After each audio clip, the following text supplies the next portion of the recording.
최경영의 최강 시사.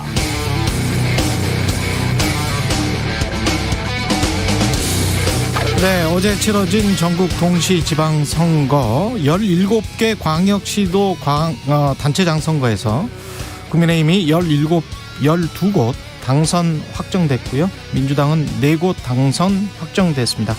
경기도지사는 개표가 아직 진행되고 있는데요. KBS 디시전 K 플러스 김동연 후보의 당선 확실을 예측하고 있습니다. 당선 확실 판정은 99% 당선이 확실할 때, 확률적으로 그럴 때 나옵니다. 네, 안녕하십니까. 6월 2일 세상에 이익이 되는 방송 최경영의 최강시사 출발합니다. 저는 KBS 최경영 기자고요. 최경영의 최강시사 유튜브에 검색하시면 실시간 방송 보실 수 있습니다. 문자 참여는 짧은 문자 50원, 긴 문자 100원이 드는 샵 9730 유튜브 무료 콩 어플 많은 이용 부탁드리고요. 오늘 인터뷰 2022 지방선거 내 삶을 바꾸는 선택, 어제 있었던 지방선거 결과 분석하고 향후 전국 전망까지 전문가들과 자세하게 짚어보겠습니다.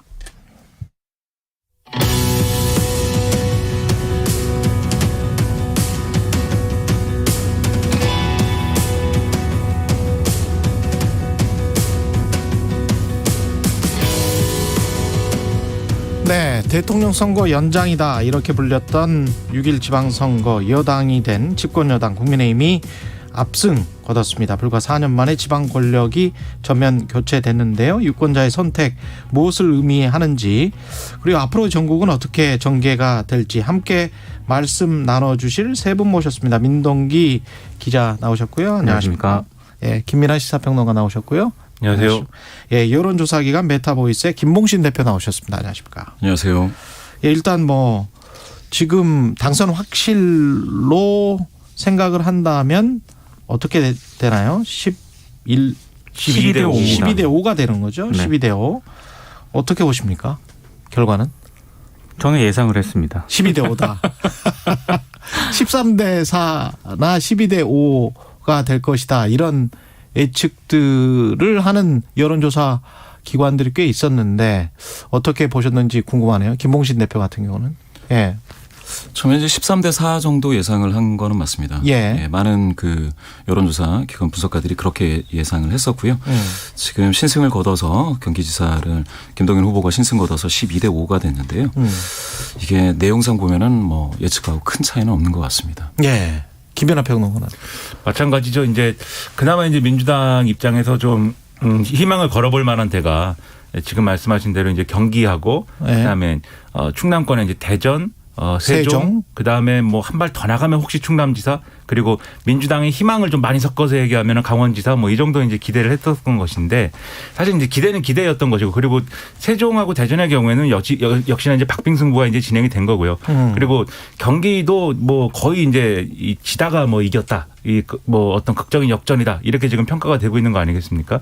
그래서 사실은 13대 4로 예상을 한 거나 12대 5 또는 11대 6으로 예상한 게 사실은 좀 비슷한 예상들인데, 그 간발의 차이에서 이제 민주당이 경기에서는 좀 이길 수 있었지만 나머지 이제 접전 지역에서는 이제 패배했다라고 볼 수 있는 거여서 대체적으로는 예상한 범주 내의 어떤 결과이다라고 봐야 되겠죠. 예. 투표율 같은 경우는 이것도 이렇게 낮을 거라고 예상하지는 않았었거든요. 60% 원저리 또는 그 위까지 갈 수 있다. 그렇게 생각을 했었는데 50% 정도밖에 안 나왔어요. 그건 좀 그렇죠. 네. 착시가 좀 있었다라는 생각인데, 그러니까 저도 사실 이제 이 라디오 방송에 나와서 지난 지선만큼 투표율은 안 될 것이다라고 봤어요. 왜냐하면은 이 사전 투표율이 역대 최다다라고 이제 언론들이 보도를 했는데, 그건 사실관계는 맞지만 애초에 본 투표에서 이제 사전 투표로 넘어가는 일종의 이제 사전 투표 참여자의 비중이 계속 늘어나고 있는 추세였기 때문에 그 추세까지 포함해 가지고 판단을 할 때는 사전 투표율이 극적으로 굉장히 높은 수준은 아니었다라고 볼 수가 있었고, 그것까지 또 감안해서 평가를 하면은 그렇게 본다면은 이제 지난 이제 지선만큼의 투표율은 아닐 것이다라고 봤는데, 하지만 그럼에도 불구하고 사실상 역대 최저 투표율에 가까운 그런 투표율일 것이냐는 사실 예측하지 못한 부분이었다라고 봐야 되겠죠. 좀 좀 상징적으로 봤던 게요. 광주 투표율이거든요. 그렇죠. 37.7%입니다. 최저입니다. 37%. 37.7%로 나왔는데, 이게 최저거든요. 근데 저는 사실 광주시장이라든가 이런 예상은 네. 이미 사실상 이게 어느 정도 예상이 됐던 거 아니겠습니까? 그렇죠. 예, 네. 그래서 이게 광주시장과 관련된 어떤 그 유의미한 그런 수치는 아니라고 생각을 하고요.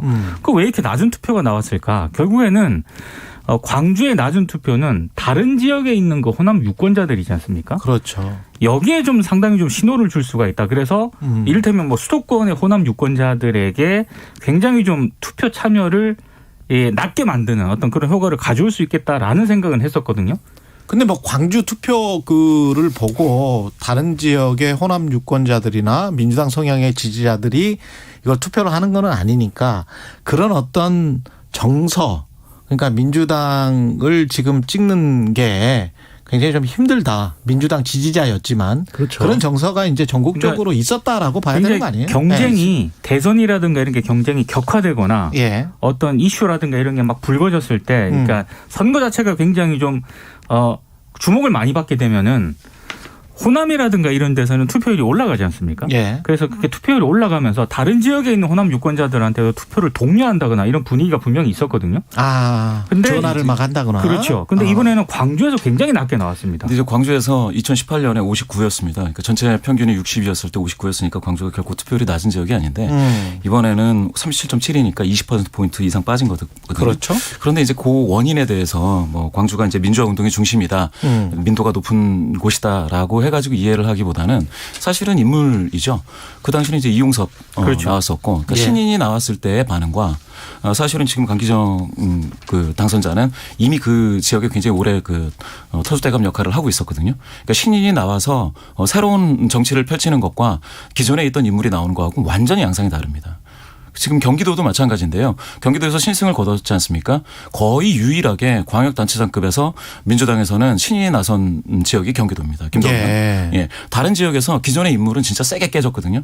경기도에서 박빙으로 붙은 거하고 서울에서 이 정도 큰 격차로 진 거를 따지면은 민주당이 앞으로 세대 교체뿐만 아니라 새로운 뉴페이스를 발굴해야 되는 게 굉장히 큰 과제가 된 거죠. 민주당은 새로운 인물이 그렇죠. 필요했다. 예. 근데 이제 호남 투표율은 좀 종합적으로 볼 필요가 있는 게 광주는 이제 그런데 전남의 경우에는 또 높잖아요, 투표율이. 예. 그거를 잘 봐야 되는데 민동 기자님 말씀대로 이게 결국 민주당 지지자들이 그러니까 민주당의 선거 전략이 지지자들의 어떤 충분한 어떤 지지도 다 끌어모으지는 못했다라는 걸 보여주는 어떤 지표라고 볼 수 있는 게 광주의 경우에는 우리가 이제 광주시장을 놓고 보면은 이제 지금 말씀하신 대로 이제 그런 변수들이 있었는데 이 기초자치단체장 수준까지 내려놔서 보면은 광주는 어쨌든 국민의힘 후보들이 좀 나았거든요. 그래서 민주당 대 국민의힘 구도인데 그럼 만약에 광주에 민주당 실망층이 있어서 민주당을 못 뽑겠다라고 하면은 국민의힘 후보를 그럼 뽑을 것이냐. 그렇게 할 수는 없는 거죠. 그러니까 예. 투표 참여가 어려워진 그런 상황들이 있지 않았나 싶고요. 근데 이제 전남의 경우에는 어떤 후보들이 많았냐면 민주당에서 공천 못 받아갖고 무소속으로 나온 후보들이 많았습니다. 그러니까 사실 민주당 후보를 못 찍더라도 민주당에서 나온 후보는 또 있는 거예요. 다른 후보가. 예. 그러다 보니까 이런 것들이 어떤 조직적인 대결 구도로 가면서 투표율이 좀 높아진 측면이 있지 않나 싶거든요. 결론적으로 얘기하면 민주당을 찍는 것이 좀 뭐하다라는 정서가 분명히 있었기 때문에 벌어진 현상이다. 이걸 이제 봐야 되기 때문에 이런 기류가 단지 이제 호남에 있는 호남의 유권자들뿐만이 아니라 아마도 이제 수도권에 있는 그런 이제 대체적으로 민주당을 전통적으로 지지해온 어떤 그런 이제 유권자들의 비슷한 정서가 아마 있지 않았을까 싶은 거고 그게 투표율이 낮은 거에 하나의 원인이 됐을 거다라고 좀 추정을 할 수 있는 부분이 있는 것 같습니다. 그거를 조금 다른 의미로 해석을 하면요. 예. 이번에 서울시장 송영길 당선이 되지 않았지만 대충 이제 99% 정도에서 172만 표 정도였습니다. 네. 그런데 더불어민주당에서 출마시킨 구청장들이 얻은 표를 다 합치면 200만 표거든요. 그렇죠. 그러면 이거는 상당히 놀라운 얘기죠. 결국 그 송영길이라는 그 새로운 인물은 결코 아니고 사실 여기 이제 출마의 당위성을 설명하는데 굉장히 좀 머뭇거렸던 이 후보가 등장하면서 사실은 티켓 스플리터들이 엄청나게 양상됐다는 거죠. 티켓 스플리터? 예. 교차 투표를 하는 거죠. 예. 사실은 방금 말씀하신 것처럼 민주당 뒤에 어떤 진보 성향의 그런 유권자들이 맞듣지 않은 겁니다. 광역단체장을 찍는 데 있어서 손이 덜 갔는데 그게 약 20몇만 표다라고 하면 상당한 규모로 이탈한 거죠. 그렇죠. 그렇게 교차 투표를 유발시켰다라는 것은 민주당이 후보 전술에 있어서 굉장히 실패했다. 이번에. 그거를 이제 여실히 증명하는 거고요. 그게 호남뿐만이 아니라 수도권 민심에도 굉장히 큰 영향을 미쳤다라고 봐야 될 겁니다. 그렇죠. 다른 곳에서 어떤 후보가 나오는데 이쪽의 후보는 뭐 민주당이 될 게 확실한 뭐 지역이라면 다른 지역의 후보가 어떤 인물이 나오는지가 그렇죠. 민도에 영향을 줄 수도 있겠습니다. 민심에 영향을. 일종의 이렇게 흐름과 시너지 효과를 줄 수 있어야 되는데 민주당이 이번에 지방선거에서 그런 어떤 흐름을 만들지는 못했던 것 같아요. 그럼 결국 송영길 후보가 서울시장에 나온 것 자체가 패착이었다? 근데 뭐 송영길 후보에 상당한 책임이 있긴 한데 예. 그것만으로 다 설명할 수는 없는 부분이 이제 분명 있죠. 그러니까 민주당이 가장 이번에 좀 실책이라고 할 만한 거는 이 지방선거의 성격을 규정하는 데 이제 실패했다라는 부분인데 민주당이 많이 얘기한 게 이제 슬로건으로서는 이제 첫 번째로 균형론이다. 그래서 이제 이 대선은 이제 이 보수 정권이 이제 보수 정당이 이긴 거니까 지방선거는 우리한테 기회를 줘야 되지 않느냐라는 거였는데 이게 사실 균형론이라는 게 이미 민주당이 다수의 지방정부와 예. 다수의 국회의원 의석수를 갖고 있기 때문에 와닿지 않는 부분이 있었고요. 두 번째로 이제 인물론이었는데 인물은 우리가 더 낫다라는 거였는데 주요 이제 어떤 승부처 특히 서울시장 같은 데서는 인물론이 작동하기 어려운 구조였지 않습니까? 그러다 예. 보니까 이 두 가지의 이제 전략들이 좀 빛이 발한 측면이 있는데 그래서 결과적으로 서울의 표심이라는 거는 제가 볼 때는 오세훈 서울시장이 좀 이 충분한 기회를 갖지 못했다라는 거 그런 점들도 같이 반영된 것 같아요. 지난 1년여간 어쨌든 시장직을 수행해왔지만 이 시의회나 이런 데 민주당 다수였고 그다음에 이제 구청장들의 어떤 협력이나 이런 것도 바랄 수 없었고 뭔가 오세훈 시장한테는 한번 기회를 줘봐야 되지 않느냐 이런 차원. 예. 근데 여기에 더해가지고 구청장들은 또 현역 구청장들이 나온 지역이 많은 거잖아요. 그러면은 그 부분에 있어서는 또 일을 잘하는 구청장이 필요한 거 아니냐 이런 판단. 그러니까 민주당이 내세우는 하나의 전략으로 민주당 유권자들이 쭉 이제 끌려가기보다는 그렇게 좀 이 김봉신 대표 말씀하신 대로 각자의 이유를 찾아서 이제 분산 투표하는 그런 현상이 서울의 경우에는 벌어졌다라고 볼 수밖에 없어서 이런 것들이 상당히 전략의 실패 이런 것들을 보여주는 이 내용이다라는 겁니다. 근데 유권자 입장에서는요. 예. 대선 피로감도 있을 것 같아요. 대선 피로감. 왜냐하면 이 지방선거라고 하는 게 그 앞서 지방선거 같은 경우에 이를테면 집권 세력의 어떤 중간평가 성격 같은 게 있었거든요. 예. 근데 지금 윤석열 정부는 출범한 지 한 달도 안 됐습니다. 그러니까 뭔가를 지금 뭐 유권자들한테 보여주고 뭐 성과를 내고 뭐 이럴 수 있는 물리적 시간이 아니었고요. 그렇죠. 그럼 민주당은 또 뭔가 대안 세력으로서 뭔가 지금까지 비전을 제시하거나 이럴 수 있는 물리적 어떤 그런 시간이 없었거든요. 그렇죠. 그러니까 이게 대선의 연장선상으로 가야 되는 건데 유권자 입장에서는 특별하게 지방선거와 관련된 이슈라든가 이런 것도 없었던 데다가 사실 뭐 인물이라고 하는 것도 그렇게 뭐 새로운 인물이 많이 나온 그런 지방선거도 아니었거든요. 그러네요. 그러다 예. 보니까 저는 투표율이 그래서 낮아질 수밖에 없었던 것 같고 유권자 입장에서는 대단히 좀 흥미가 유발될 수 있는 그런 선거는 아니었다라고 생각을 합니다. 그 언론에서 자꾸 그 나오는 국정 안정론 뭐 이런 것들이 사람들의 심리에 영향을 미쳤다. 그러니까 그래도 대통령 한번 뽑았고 그 다음에 이제 연이어서 벌어지는 지방선거니까 한 번 더 힘을 실어주는 게 국정 안정에 도움되지 않을까 그런 생각도 작용했을까요? 그런 생각도 뭐 일부 작용을 했다고 볼 수가 있겠는데 이건 좀 복잡한 문제가 될 것 같습니다. 무슨 예. 얘기냐면 우리가 투표를 할 때 어떤 나름대로의 이제 정치적인 목적을 가지고 투표를 하게 되잖아요. 투표를 그렇죠. 할 때 뭐 그냥 너무 하기 싫은데 해야 되니까 해야지 뭐 이런 수준은 아니지 않습니까? 예.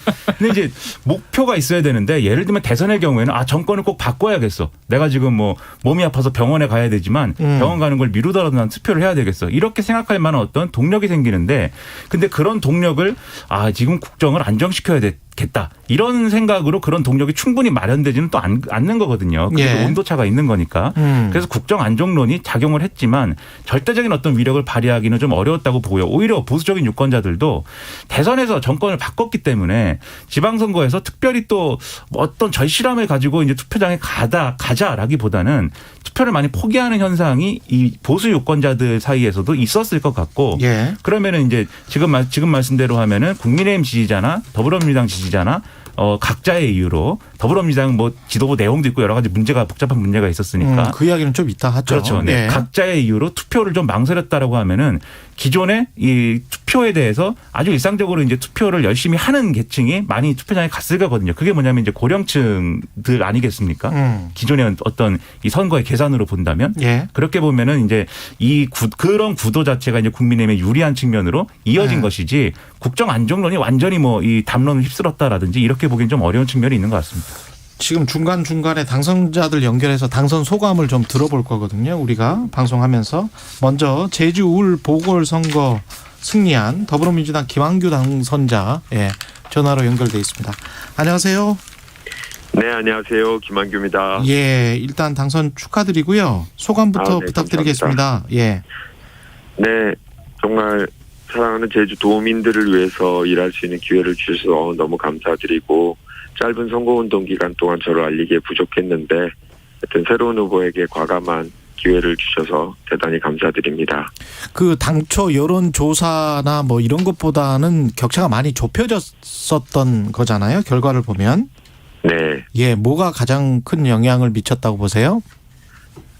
제주도에서는 아무래도 최근에 이제 김포공원 이전 문제 또 이제 제주도민들께서 혹시라도 도민들의 주 생계수단인 관광업이 쇠퇴될까봐 하는 두려움이 분명히 있으셨던 것 같고요. 예. 또 한 가지는 전체적으로 그 정권 안정론 이 부분으로 인해서 민주당의 지지율이 최근에 제주도에서도 많이 떨어졌습니다. 예. 네, 그게 영향을 분명히 미친 것 같습니다.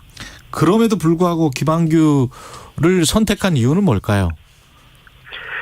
전임자인 이번에 오영훈 제주도지사 당선자가 의정활동 6년 동안 잘 해왔던 좋은 평가를 받았던 점도 도움이 됐던 것 같고요. 예.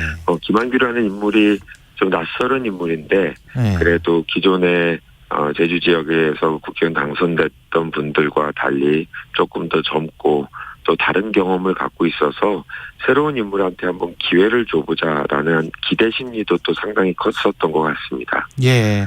지방선거 결과 전반적으로 보면 뭐 민주당의 참패라고 이야기해도 과언이 아닐 것 같은데 어떻게 보십니까? 네. 말씀드린 대로 그 대선 패배 이후에 민주당이 아무래도 이제 지도부가 이제 임시체제로 가면서 좀 불안정한 모습을 보인 데다가 국정 안정론이 최근에 좀 강하게 불었던 것 같고요. 예. 이런 전국적인 구도 변화에 좀 민주당이 달리 대응하기에는 좀 전략을 만들어내기 좀 어려운 상황이 아니었나 좀 이렇게 생각해 봅니다. 예. 지역구의 가장 큰 현안은 뭡니까?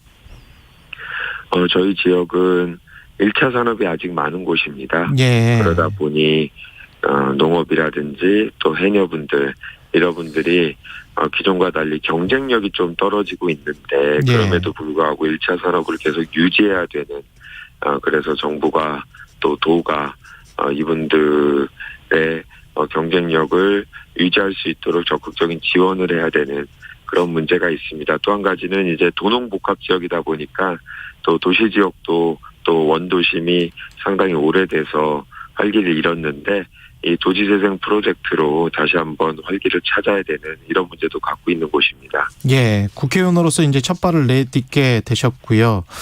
그 차세대 이제 정치인으로서도 주목하는 사람들이 있는데 어떻게 보세요? 국회의원으로서의 각오, 앞으로의 정치 어떻게 하실 생각입니까? 네, 지역구 국회의원이 됐기 때문에 또 그리고 제가 오래 활동하지 않았던 제주 지역에서 당선돼서 일단은 지역 주민들이 원하는 현안 잘 챙겨야 되는 1차적인 과제가 있고요. 장기적으로는 저는 제가 속한 민주당의 후보로 당선된 거에 대해서 되게 자랑스럽게 생각하고 이 민주당이 조금 더 우리 국민들한테 사랑받을 수 있도록 제가 기여할 수 있는 바가 있지 않을까라는 생각이 있어서 그런 역할도 꼭 한번 해보고 싶습니다. 예, 고맙습니다. 예, 지금까지 제주 울 보궐선거 더불어민주당 김한규 당선자였습니다. 감사합니다. 예, 이 이야기 경기도 이야기를 하고 다음에 이제 교통 정보를 좀 듣겠습니다.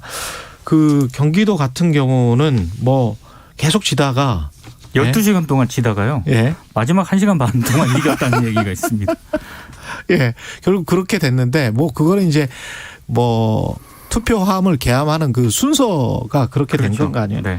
그 사전 투표 때부터 이제 이기기 시작했더라고요. 보니까. 네네, 그렇습니다.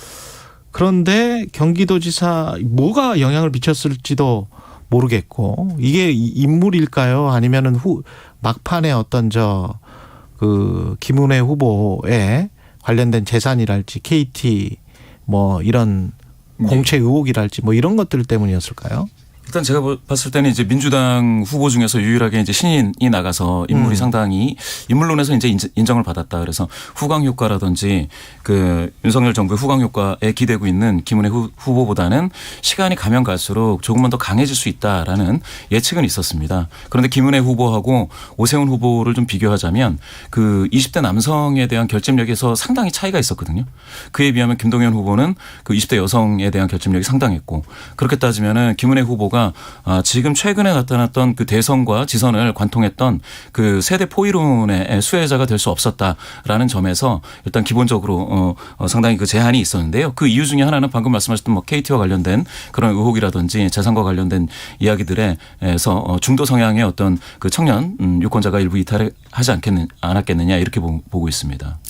그렇군요. 이대남이 더 강력하게 김은혜를 지지하지 않았고 이대녀는 반대로 강력하게 김동연을 지지했다. 김동연 후보에 대한 흔히 말하는 예. 2030 여성들의 지지표가 상당히 좀 많이 높았거든요. 예. 그러니까 그런 측면도 한 요인이 됐던 것 같고요. 그리고 이게 뭐 나중에 이건 자세히 분석을 해봐야겠지만 3위가 지금 강용석 무소속 후보로 나왔거든요. 그 0.95%입니다. 0.95% 1%가 표차로 따지면은 5만 4천 표가 넘습니다.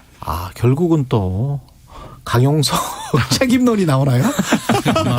그 강용석 후보와 주변에 있는 분들은 그거 가지고 이제 갈등을 많이 할 것 같아요. 네, 맞습니다. 뭐 단일화를 했어야 된다, 예. 뭐 사퇴했어야 된다 이런 거 이제 자꾸 싸울 수밖에 없겠는데, 근데 근본적으로 이제 강용석 후보 문제는 또 강용석 후보 그렇죠. 문제고, 예. 그걸 꼽으면은 사실 이제 민주당도 이 진보 후보들이 있었거든요. 그 민주당 좌측에 맞습니다. 있는 네. 그 후보들 이제 득표한 거 합치면 이제 비슷한 숫자여서 정의당도 됩니까? 있고 진보당도 그렇습니다. 출마했습니다. 그렇습니다. 그래서 뭐 정의당, 진보당, 기본소득당 뭐 이 후보들이 있어가지고 그런 부분까지 고려를 하면 결국 김동연 대 김은혜 구도에서 이 김은혜 후보가 이 이른바 이제 윤심만 갖고 승부를 보는 이 전략이 결국은 이제 좀 마지막에 뒷심을 발휘하는 데는 좀 어려운 지경으로 갔다라고 봐야 되겠고요. 김동연 후보는 그에 비해서는 어쨌든 이 뭐 명심을 얻었다. 처음에는 그런 평가를 받긴 했지만 그 명심을 얻었다라는 것만으로 이제 승부를 볼 수 없는 후보거든요. 예. 중도 확장력이나 이런 것들을 충분히 이제 가지려면은 김동연 후보만 갖고 있는 장점, 그러니까 경제부총리를 했다. 그리고 이전부터도 관료 생활을 했다. 그러니까 실물 경제나 이런 데 상당히 유능할 것이다.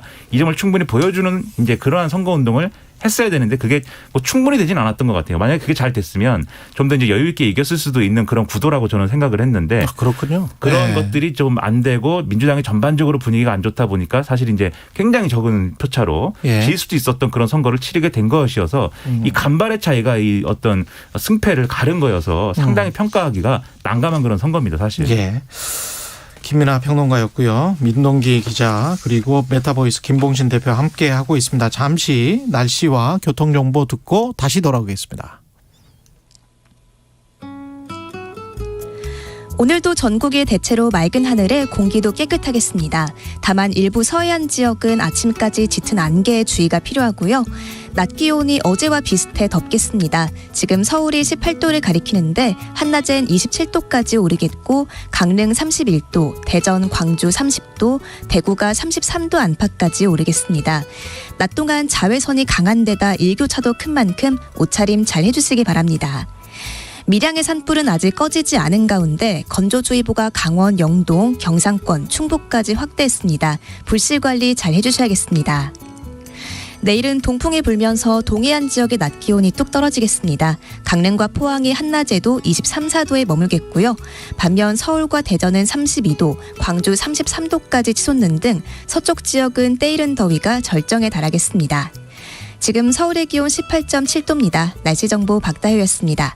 이어서 이 시각 교통정보입니다. KBS 교통정보센터의 정현정 씨입니다. 지방선거 휴일이 끝난 뒤 출근길입니다. 이른 시간부터 주요 도로 곳곳이 정체 구간 생기고 있습니다. 여유 있게 출발하시는 게 좋겠는데요. 먼저 경부고속도로입니다. 서울 방향으로 양산 부근에서 정체 시작됐고요. 목천 부근에서는 승용차 고장난 차 서 있습니다. 수원에서 정체 이어집니다. 더 가서는 죽전휴게소에서 천천히 가고요. 달래내 부근에서 반포까지 10km가량 막히고 있습니다. 서해안고속도로는 서울로 진입하는 길인데요. 서평 평택 분기점에서는 고장난 화물차가 서 있어서 처리 작업에 들어갔습니다. 영동고속도로 강릉 쪽으로 서창 분기점에서 월곶 분기점까지 정체고요. 반월터널에서 부곡까지 10km가량 막힙니다. 한편 서울 시내는 올림픽대로 공항 쪽입니다. 동작대교에서 한강대교 사이 1차로가 추돌 사고로 막혀 있으니까요. 미리 차로 변경이 필요하겠습니다. KBS 교통정보센터에서 정현정이었습니다.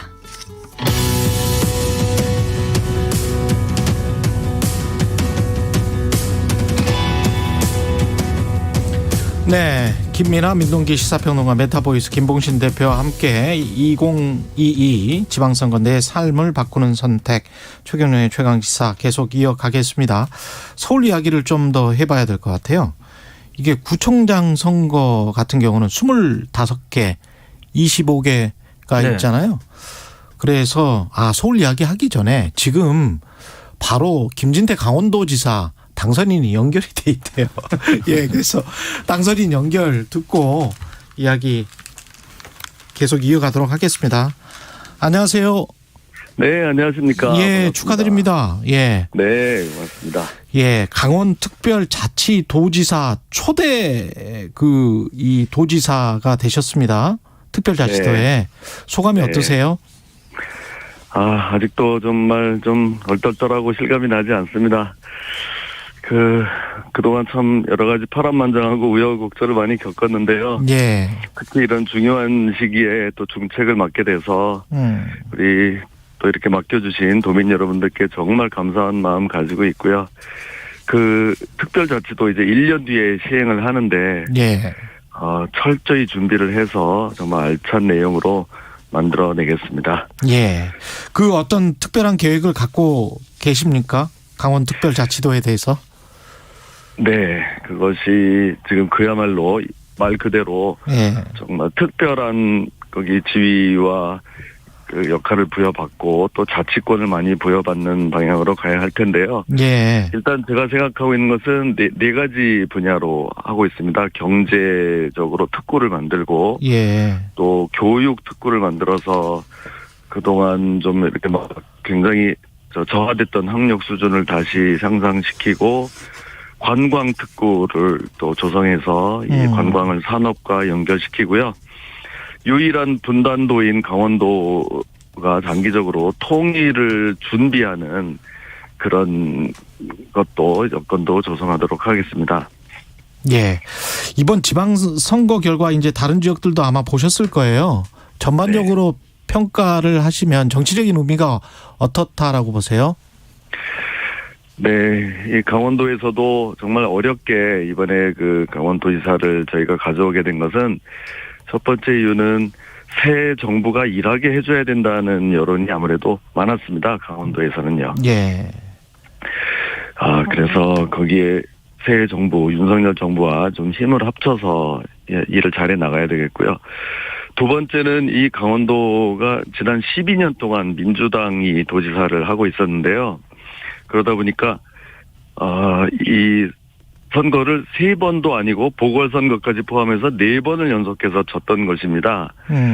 그러니까 이거는 그동안 12년 동안 정권이 몇 번 왔다 갔다 했는데도 이 강원도에서는 무풍지대로 이렇게 있었기 때문에 정권 교체보다도 더 어려운 강원 도정 교체를 이룬 정말 어떻게 보면 아주 역사적인 날입니다.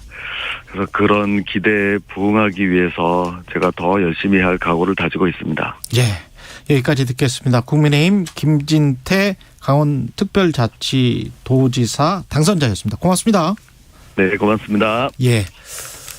그리고 서울 같은 경우에는 구청장도 굉장히 관심이란 말이죠. 네. 근데 예상보다 민주당이 좀 많이 나왔어요, 여기는 또. 그러니까 원래 예상은 심지어 한 민주당이 25개에서 한 20대 5 뭐 이렇게 예상하지 그렇게 않았어요? 예상하는 21대 4. 21대 4까지 맥시멈으로 이렇게 예상을 그랬죠. 많이 했었는데 지금 뚜껑을 열어보니까 민주당 현직 구청장들이 8곳을 일단 수성을 한 것으로 되어 있거든요. 근데 물론 이제 오세훈 서울시장이 지금 이렇게 당선이 됐기 때문에 오세훈 서울시장의 당선 득표율을 보면은 사실 국민의힘 입장에서는 더 많은 어떤 구청장 의석수를 가져와야 됐었던 그런 상황인데 그렇죠. 제가 봤을 때 그래서 이번이 민주당 전반적으로 지방선거가 민주당의 참패인 것은 맞지만 내용적으로 득표율이라든가 구청장이라든가 기초의원이라든가 이런 거를 꼼꼼히 좀 들여다보면은 국민의힘이 내용적으로 이렇게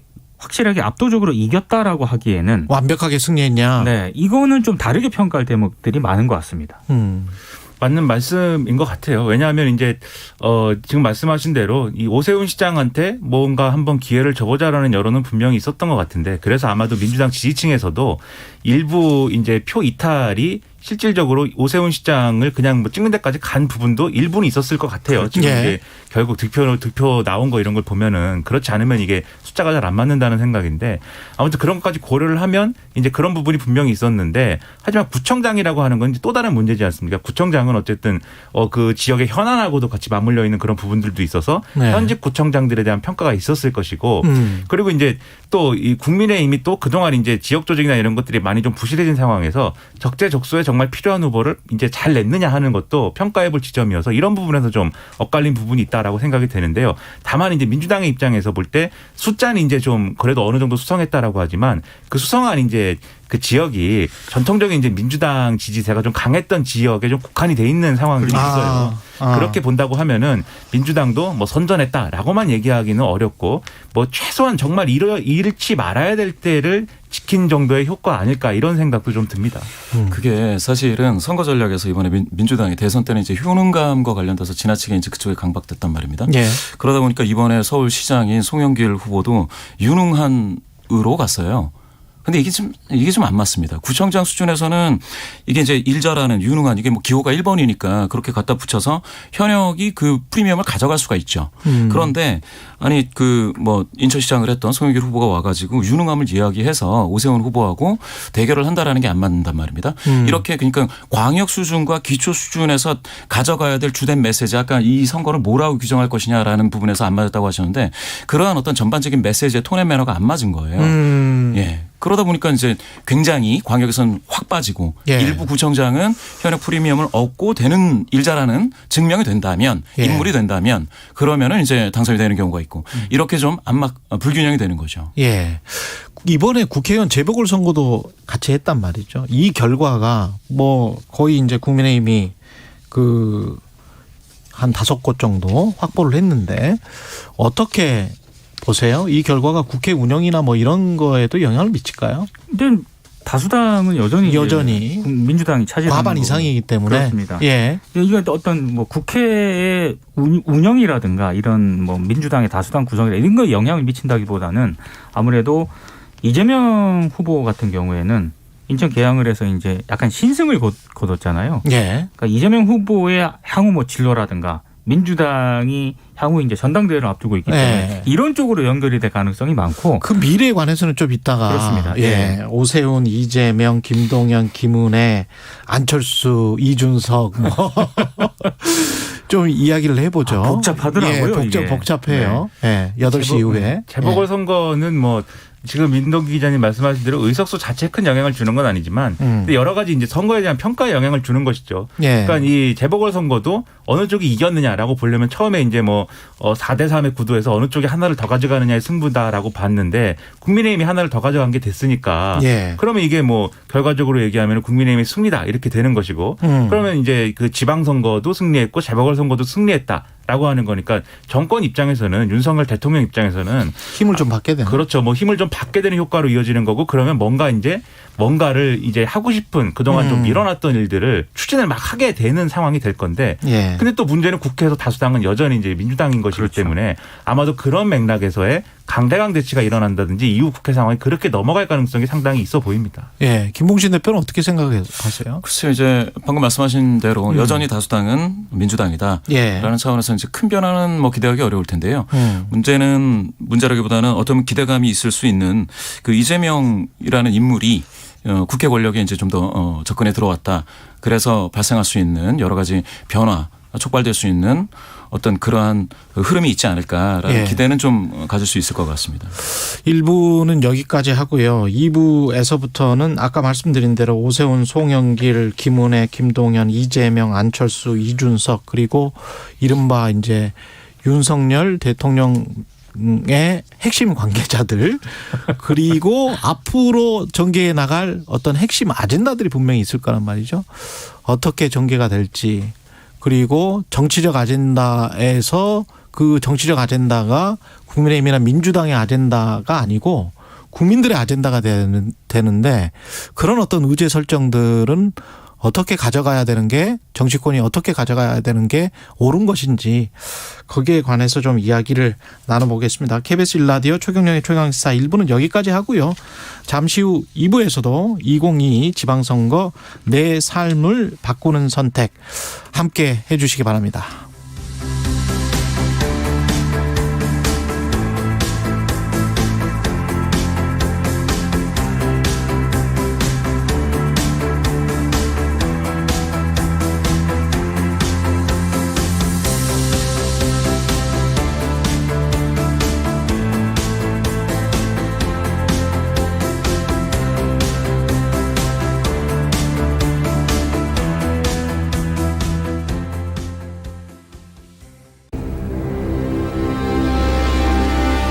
예, 21년 2월 19일 금요일 어선 거룡호가 전복된 사건입니다. 2022 KBS 연중기획 기억을 기록하다.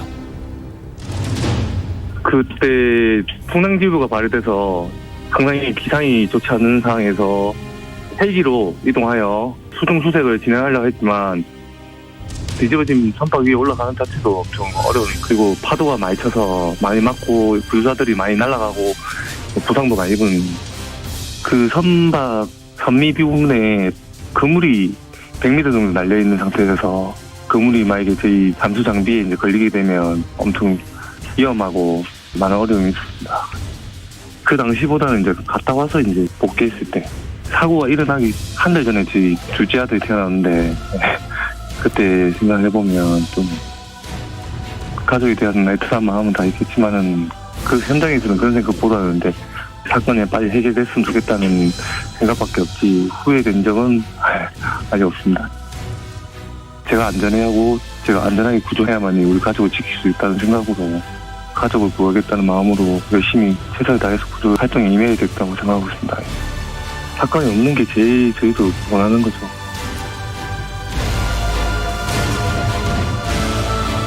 포항 거룡호 전복 사고에서 극적으로 생존자를 구한 해양경찰 여찬희 경사는 기억합니다. 생후 한 달 된 둘째 아들을 두고 구조에 나섰습니다. 사방으로 몰아치는 물살과 사투를 벌인 끝에 구조한 생존자. 생명을 걸고 구했기에 소중한 생명을 살릴 수 있었습니다. 당신과 대한민국의 기억, KBS가 기록합니다.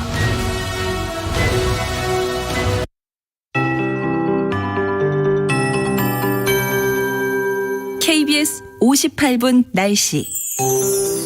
오늘이 6월의 첫 출근길인 분들도 계실 텐데요. 전국이 대체로 맑은 하늘에 먼지 걱정도 없겠습니다. 다만 인천 등 일부 서해안 지역은 아침까지 짙은 안개에 주의가 필요하겠습니다. 밀양의 산불은 아직 주불이 잡히지 않은 가운데 진화율이 어젯밤부터 60%대에 머물고 있습니다.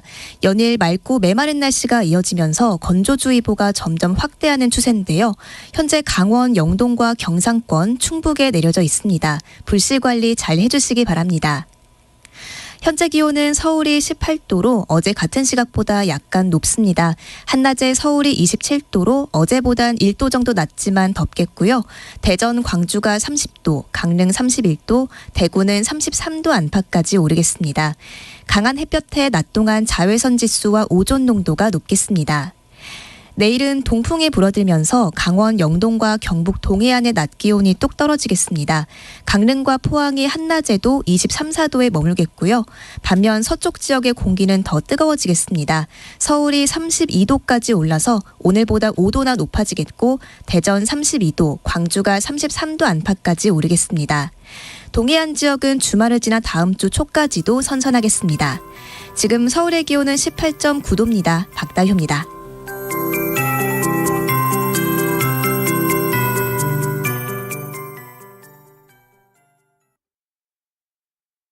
정성을 다하는 국민의 방송 KBS가 8시를 알려드립니다.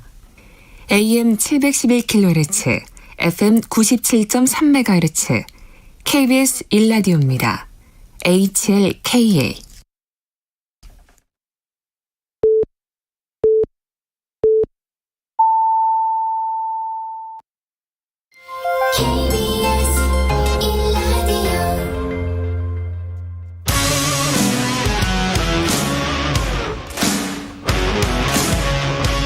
오늘 하루 이슈의 중심 최경영의 최강 시사.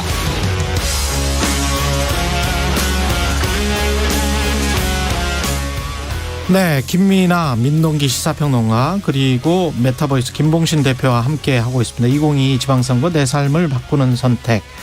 서울시 오세훈 시장은 서울시장이 이게 임기가 4년이죠. 네. 예. 그러면 당장 이제 일반 유권자들도 4년 후면 대통령 선거 이 생각이 이제 나올 거란 말이죠. 그래서 오세훈 시장 같은 경우는 이번 어떻게 생각하세요? 그 단숨에 지금 대통령 후보로 부상할 것 같은데. 근데 본인이 아마 그런 질문을 여럿 받아가지고요. 예, 우리도 했어요. 네. 예. 근데 부인은 안 했어요. 네. 예. 근데 하여튼 지금으로서 뭐 대선 생각은 하지 않고 있다. 계속 그 이야기죠. 예. 예. 그런데 오세훈 시장 얘기를 하려면은 이번 지방선거하고 이제 보궐선거에서 나왔던 대선 후보급 후보 인물들이 있습니다. 그렇죠. 이를테면 홍준표 이제 시장이 됐죠. 안철수 이제 의원 그리고 이준석 대표 이거 같이 얘기를 해야 되는데 이번 지방선거에서 안철수 보궐선거 포함해가지고요. 안철수 그 전 인수위원장의 역할이 어느 정도였느냐. 물론 당선은 됐습니다만 제가 봤을 때 그렇게 큰 존재감이라든가 역할을 이번 지방선거 국민의힘 판을 이끄는 데 있어서 그렇게 미미했다고 생각을 하거든요. 그래서 아마 이거는 본인이 이제 원내 진입을 했기 때문에 앞으로 이제 국민의힘 당권이라든가 이런 거를 도모를 하겠지만 윤핵관이 아직 버티고 있고요. 그리고 이준석 대표도 아직은 대표로 버티고 있기 때문에 아마 생각보다는 쉽지 않을 것이다. 왜냐하면 이렇게 결정적인 역할을 한다거나 뭔가 이번 지방선거의 이슈를 이끌었다거나 판을 흔들었다거나 이게 성과를 내보일 수 있어야 되는데 안철수 전 인수위원장의 역할은 제가 봤을 때 그렇게 미미했다고 생각을 하거든요. 너무 쉽게 이겼다는 그런 측면도 있고요. 그리고 홍준표 지금 의원도 마찬가지입니다. 대구에서 이제 굉장히 좀 그렇죠. 쉽게 이겼죠. 쉽게 이겼거든요. 그러니까 이 한국의 유권자들은 쉽게 이긴 어떤 그런 정치인에 대해서는 나중에 대선 후보로 출마했을 때 그렇게 좋은 평가를 내리지는 않는다라고 생각을 하거든요. 송영길 후보는 이게 그 정치 은퇴가 될 수도 있는 거 아닙니까? 뭐 그렇게 평가를 하는 분들이 있습니다. 왜냐하면은 일단 지난번에 이제 그 대선 기간에 이제 지역구 출마나 이런 것들을 하지 않겠다라고 일정의 용퇴론을 이제 본인이 얘기를 했던 거고, 근데 그게 뭐 시장은 다르다, 국회의원이 출마를 안 한다는 것이지 이제 시장 출마는 아니다 이렇게 얘기를 하면서 좀 그 부분에 있어서 약간 무리해서 나온 건데.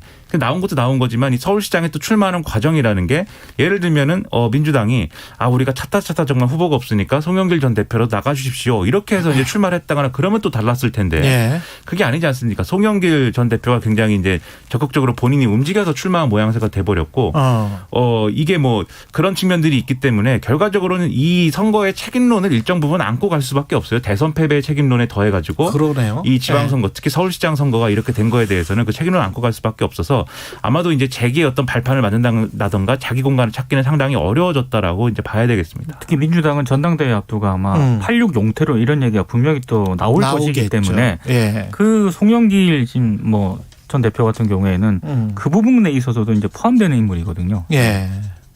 그렇죠. 질서 있게 좀 퇴장을 해서 한 2년 정도는 안 보이셔야 이제 그리움이 쌓여서 다시 찾게 되는데 지금 같은 경우에는 은퇴하신 줄 알았더니 노래 가사 같은데. 그렇죠.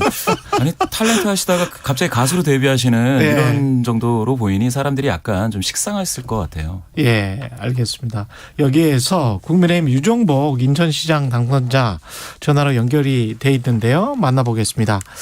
안녕하세요, 당선자님. 네, 안녕하세요. 예, 그 인천 출신의 첫 재선 시장이란 명예를 얻게 되셨고요. 시장으로서 네. 최우선 과제는 뭐라고 보십니까? 축하드립니다. 우선 선거 과정에 서로 흩어졌던 마음들을 하나로 모아서 이제 인천의 미래만을 위해서 나아가도록 하는 그런 화합의 분위기를 만들어가는 것이 중요하겠고요. 그리고 무엇보다도 이제 취임하기 전에 촘촘하게 인천시 앞으로 미래 비전을 좀 더 구체화시켜서 계획을 잘 수립하는 것이 중요하다고 봅니다. 그 선거 막판에 급부상했던 그 김포공항 이전 통합권 같은 경우에는 인천도 이제 걸려 있는 문제라서 어떻게 생각하세요? 이거는 앞으로? 저는 그때 그런 문제를 물어왔을 때. 예.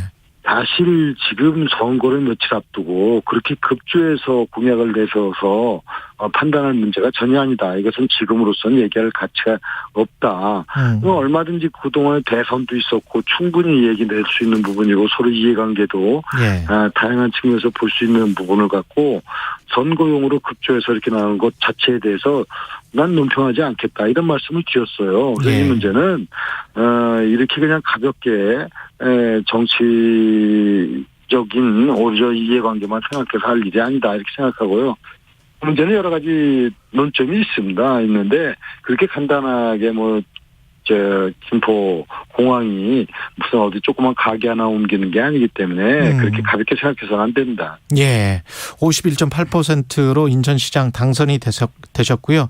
지지해준 인천 시민들 그리고 지지 안 해준 국민들까지 다 함께 데리고 가야 되는 게 이제 인천시장으로서의 책무인데 마지막으로 한 말씀 해 주십시오. 네, 그렇습니다. 예. 우리 인천 시민들은 인천이 갖고 있는 잠재 역량과 발전 가능성을 충분히 살려서 미래 희망으로 나아가기를 바라는 그 마음을 선거운동 과정 내내 느꼈습니다. 예. 그래서 저는 생각들의 차이는 있을지언정 모두가 다 시민의 행복한 사회를 만들어가고자 하는 그런 여망이 있지 않겠습니까? 그래서 저는 저를 지지한 분들은 물론이고 지지하지 않은 분들도 인천의 미래에 대한 기대는 다 똑같다고 생각하고 더욱더 진솔하게 인천의 희망 그리고 시민의 행복을 위해서 가일층 노력해 나가겠다는 말씀 드리고 그동안 이렇게 함께 관심 갖고 청원해 주시고 또 지지해 주시고 또 많은 의견 주신 시민 여러분께 진심으로 감사드립니다. 예, 국민의힘 유정복 인천시장 당선자였습니다. 고맙습니다. 네, 감사합니다. 예, 우리가 이제 서울시 이야기 하면서 오세훈, 이준석 이야기, 안철수 이야기, 이런 이야기를 했었는데요. 그 이준석 당대표는 그러면 어느 정도 그 존재감을 부각시켰습니까, 이번에? 저는 사실 이준석 대표도 예. 대선 때는 이대남 표라든가 이런 전략적으로 그 이대남 표를 좀 흡수했던 그런 측면이 분명히 있었는데 예. 이번 지방선거하고 보궐선거에서는 이준석 대표의 역할도 그렇게 크지는 않았다. 존재감이 미미했다라고 생각을 해요. 특히 마지막에 김포공항 그 이전 문제가 불거졌을 때 이준석 대표가 이 문제를 굉장히 공격적으로 잘 활용을 하긴 했습니다만 예. 결과적으로 지금 이 뚜껑을 열어봤을 때 김포공항 이전 문제가 그러면 국민의힘이 어느 정도로 유리하게 표심으로 작용을 했나는 또 냉정하게 평가를 해볼 필요가 있는 것 같거든요. 그렇게 중요한 변수는 안 됐던 것 같아요, 보니까. 그런 것 같아요. 네. 그리고 예. 이제 앞으로 이제 지금 그 국민의힘 차원에서 이준석 대표와 관련해서 흔히 말하는 그 성접대 의혹과 관련해서 진상조사를 앞으로 예정이 돼 있기 때문에 이준석 대표의 향후 미래도 제가 봤을 때는 그렇게 지금 밝아 보이지는 않는다라는 생각이 좀 드네요. 두 가지 요인이 다 있는 것 같아요. 예. 첫 번째로는 분명히 이준석 대표가 여전히 이제 뭐랄까요, 국민의힘과 이제 보수적인 유권자들이 볼 때는 활용할 수 있는 가치가 있다라고 봅니다. 왜냐하면 이번에도 어쨌든 지방선거에서는 역할이 미미했다라고 평가하셨지만 그래도 어쨌든 20대 남성들의 어떤 표심이나 이런 것들을 국민의힘이 어쨌든 아직까지는 프리미엄 갖고 있는 거거든요. 그래서 이런 부분들도 반영이 됐을 걸로 보여서 이준석 대표의 역할론을 의도적으로 뭐 축소를 하거나 이제 위상을 뭐 끌어내리거나 이러기가 좀 어려운 환경인 건 분명해요. 그리고 어쨌든 당 대표로서 대선하고 이제 지방선거를 이제 승리를 이끌었다라는 평가는 있을 수가 있는 거지 않습니까?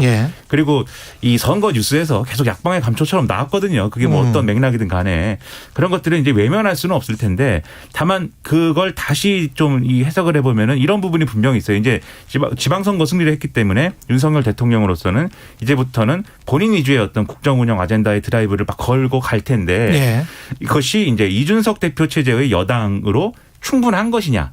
에 대해서는 의문을 가질 수 있거든요. 예를 들면 이런 얘기를 하면은 지금도 사실 뭐 여당은 윤석열 대통령이 꽉 쥐고 있는 거 아니냐라고 볼 수도 있겠지만 예를 들면 어떤 곤란한 상황이 좀 메시지가 혼선이 된다거나 당의 전략에 대해서 이제 좀 이견이 있다거나 할 때 그걸 누가 정리하고 있냐면은 이 윤핵관이라고 하는 분들이 정리를 하고 있는 거잖아요. 그렇죠. 그나마 권성동 원내대표는 근데 원내대표라는 직을 갖고 있는 거지만 장제원 의원은 뭐 공식적인 직을 갖거나 이렇지가 않습니다. 그렇죠. 이 모양새가 별로 좋지 않거든요. 그런 걸 보면은 윤석열 대통령도 이 여당이 윤석열 대통령하고 정말 궁합이 잘 맞는 어떤 대표였으면 좋겠다라는 마음을 가질 수 있고 여당 내에 그 친윤이라고 하는 그 의원들이 그런 마음을 헤아릴 수 있어요. 그럼 이게 이후에 어떻게 가느냐는 상당히 이거는 장담할 수 없는 국면으로 가는 것이기 때문에 이준석 대표가 비록 선거는 승리로 이끌었다라는 게 있을지 몰라도 그렇게까지 뭐 앞으로 편한 어떤 그런 길을 갈 수 있는 건 또 아니다. 이렇게 봐야 될 것 같습니다. 김봉신 대표는 어떻게 생각하십니까? 예, 저도 뭐 비슷합니다. 이준석 대표가 이제 꺼내놓은 대선 때부터 꺼내놓은 비단 주머니를 이제 열어봤더니 이제 세대 포이론이 나왔지 않습니까? 그 세대 포이론이 이번 지방선거에서는 뭐 개딸도 만들었고 결국 작용보다는 이제 반작용이 더 컸죠. 그래서 뭐 여성 결집을 20대 여성 결집을 더 크게 이뤄낸 측면도 있습니다. 아마 경기도에서 김동연 후보가 신승을 거둔 데에는 어쩌면 그 반대편에는 이준석 그 대표가 있을 수도 있습니다. 더군다나 이제 앞으로 남아있는 총선 2년 후인데요. 그때도 이 쓰임새가 계속 있을 것이냐라고 한다면 용도 폐기될 확률도 상당히 크다라고 저는 생각을 합니다. 듣다 보니까 지방선거의 최종 승자는 윤석열 대통령인 것 같기도 하다. 뭐 그런 생각이 드네요. 집권 여당으로서 또 추진력을 갖게 될 것 같고 대통령으로서도 국정 운영에 추진력을 갖게 될 것도 같고 야당인 민주당 같은 경우는 이제 이재명 후보가 개항을 해서 당선은 됐기는 한데 이 전체적인 판 자체가 이렇게 됐기 때문에 12대 5로 됐기 때문에 이재명, 김동연의 앞날 그리고 이재명과 이른바 이제 각을 좀 세웠었던 친문들, 이른바 친문들 8월 전당대회 이게 바로 이제 연결이 될 거란 말이죠. 시기도 얼마 안 남았고 사실 선거 전부터 이것 가지고 굉장히 좀 암암리에 본인들끼리는 새싸움을 했었던 것 같아요. 어떻게 보십니까? 앞으로의 미래 민주당은? 민주당은 아마 경랑 속으로 좀 들어가겠죠. 경랑 속으로 들어갈 것이다. 아니 왜냐하면 전당대회를 앞두고 있기 때문에 사실 민주당이 지방선거 하기 전에 정상적인 어떤 그런 일정을 밟았다라고 한다면은 대선에서 왜 졌는가에 대한 냉철한 분석과 평가가 진행이 되고 나서 지방선거로 넘어갔어야 된다고 보거든요. 근데 시간도 그렇고 시간도 안 됐기 때문에 그랬어요. 그런 평가를 못했습니다. 그래서 이제 지방선거 결과를 놓고 대선과 지방선거 패배 원인을 놓고 아마 당이 여러 가지 이제 종합적인 토론이라든가 아마 논쟁에 뛰어들 겁니다. 그랬을 때 이재명 후보의 이재명 지금 뭐 그 의원의 이제 그 책임론도 이제 같이 불거질 가능성도 있고요. 근데 문제는 민주당의 딜레마는 어쨌든 당의 어떤 그런 미래를 결정을 하고 이런 것들을 논의할 때 구심점이 있어야 되거든요. 지금은 없는 것 같아요. 그러니까 이재명 후보에 대한 책임론을 제기한다라고 했을 때 그럼 이재명 후보를 논외로 할 때 민주당이 이 상황을 장악하고 끌어갈 수 있는 리더십이 누가 있느냐. 그건 또 없습니다. 그러니까 이게 민주당의 딜레마인 것 같고요. 좀 반대적인 측면에서 볼 때 그런 측면에서 볼 때 김동연 지금 경기지사 이번에 이기지 않았습니까? 아마 김동연 지사의 역할론이 민주당 내에서는 지금보다 훨씬 크게 부각이 될 가능성이 있는 것 같습니다. 경기지사가 뭐 당대표를 할 수는 없는 거 아니에요? 그렇죠. 그런 역할을 할 수는 없지만 예를 들면 이재명 후보가 경기도지사 하면서도 그런 이제 당무에 뭐 적극적으로 개입을 하거나 그럴 수는 없었지만 민주당의 유력한 대권 주자 중 하나로서 계속해서 어떤 행보, 어떤 정치적인 어떤 맥락상에는 위치를 해왔던 거잖아요. 아마 김동연 후보한테 비슷한 어떤 그런 역할이 주어질 가능성이 있다고 보고요. 그다음에 이재명 후보 책임론은 상당히 크게 불거질 수밖에 없는 것 같아요. 왜냐하면은 이게 민주당이 대선 끝나고 나서 뭐 이 자리에서도 여러 번 비판을 했는데 대선 끝나고 나서 이제 일련의 어떤 행보라든가 이 밀어붙였던 것들 이런 것들은 사실 대선 패배에 대한 어떤 반성이라든가 그것의 연장선에서 쇄신을 한다거나 혁신하자라든가 이런 거하고는 거리가 멀었거든요. 우리가 아슬아슬 신승을 했고 그 신승을 했으니까 이거 우리 무시하지 마라 뭐 이런 거에 가까웠는데 그런 것들에 대해서 일단은 유권자들이 판단을 내린 것인데 그렇다고 한다면 이재명 후보가 당권에 만약에 도전을 한다라고 했을 때 그러한 모습들을 어떻게 바꿔내겠다. 지금까지 민주당의 모습 좀 잘못된 것 같다. 이런 혁신 의제들을 가지고 내가 한번 당을 이끌어 보겠다. 이런 게 가능해야 되는데 그 바뀌어야 되는 모습 중에 하나를 개항을 해 이제 출마를 하게 되면서 이게 바꿔야 되는 모습 중에 하나 아니냐라는 반론에 이제 부딪히게 생긴 거죠. 당장 이 반응이 나오고 있습니다. 개표 끝나지도 않았는데 이제 민주당의 이제 모 의원이 페이스북에 글을 써서 이건 이재명 후보가 경기도로부터 도망가서 이 지방선거 패배로 이어진 측면이 있는 거 아니냐라고 바로 저격을 하고 나섰는데 이런 국면이 전당대회에서 예를 들면 뭐 친명 대 반명 구도로 가기는 좀 어려울 수 있겠지만 왜냐하면 반명의 어떤 말씀하신 대로 구심점이 확실한 어떤 그런 인사가 없기 때문에 소그룹들의 뭐 날림 이런 것들이 좀 지지부진한 지리멸렬한 이런 걸로 갈 수 있겠지만 결과적으로 이재명 후보가 당권에 도전하는 것으로 원하는 건 뭐냐면 당권 왜 도전합니까? 5년 후에 이제 어쨌든 이 다시 한번 승부를 걸어보려는 거잖아요. 대선에서. 그렇게 가는 과정에 이게 다 도움이 되고 다 이제 긍정적으로 작용할 것이냐는 지금 전혀 장담할 수 없는 안개 속으로 빠져들었다라고 봐야 되는 겁니다. 참고로 그 김동연 그 이번에 신임 지사가 민주당 정치교체 추진위원장을 맡고 있거든요. 아 그래요? 네.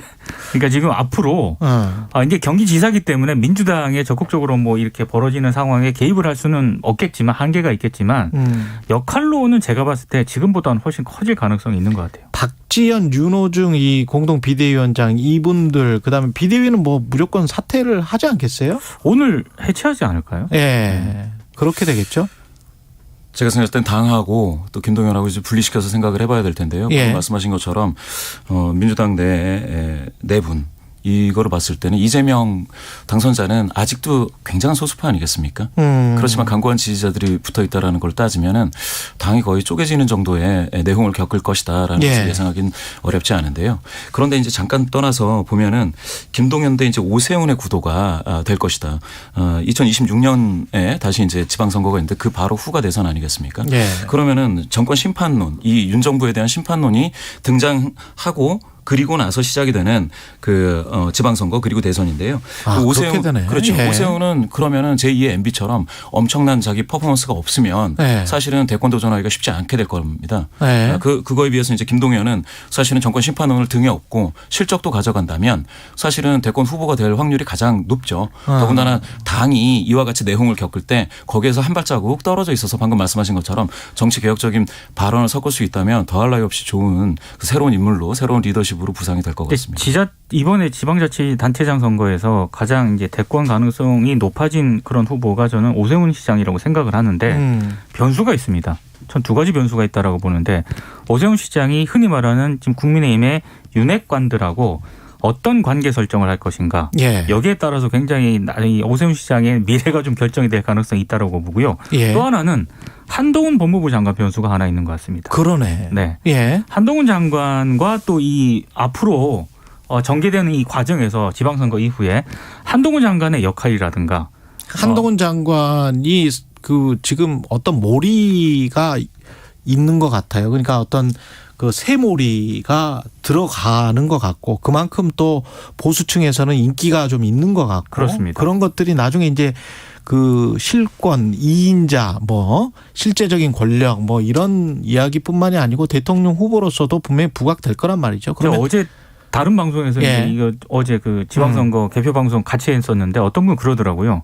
상황에 따라서 한동훈 장관이 법무부 장관을 5년 할 수도 있을 것 같다. 그런 얘기도 하더라고요. 그러니까 상황이 여의치 않으면 법무부 장관 하면서 계속 힘을 몰아줄 수도 있다라는 그런 전망을 좀 빠르게 내놓기도 하던데 저는 한동훈 변수도 나중에 이게 굉장히 중요한 변수가 될 것 같습니다. 그렇죠. 근데 한동훈 장관 5년은 뭐 그럴 수도 있겠지만 한동훈 장관 입장에서 원하지 않지 않을까 생각도 됩니다. 왜냐하면 저도 그렇게 생각합니다. 한동훈 장관 나이가 젊은데 법무부 장관 5년을 한다는 거는 윤석열 대통령이랑 운명을 같이 한다는 거나 그렇죠. 똑같은 거거든요. 그렇죠. 근데 그렇게 할 것이냐. 일단 검사 출신이긴 하지만 장관으로 왔으면 그 이후에 커리어나 이런 것들도 본인은 생각하지 않겠습니까?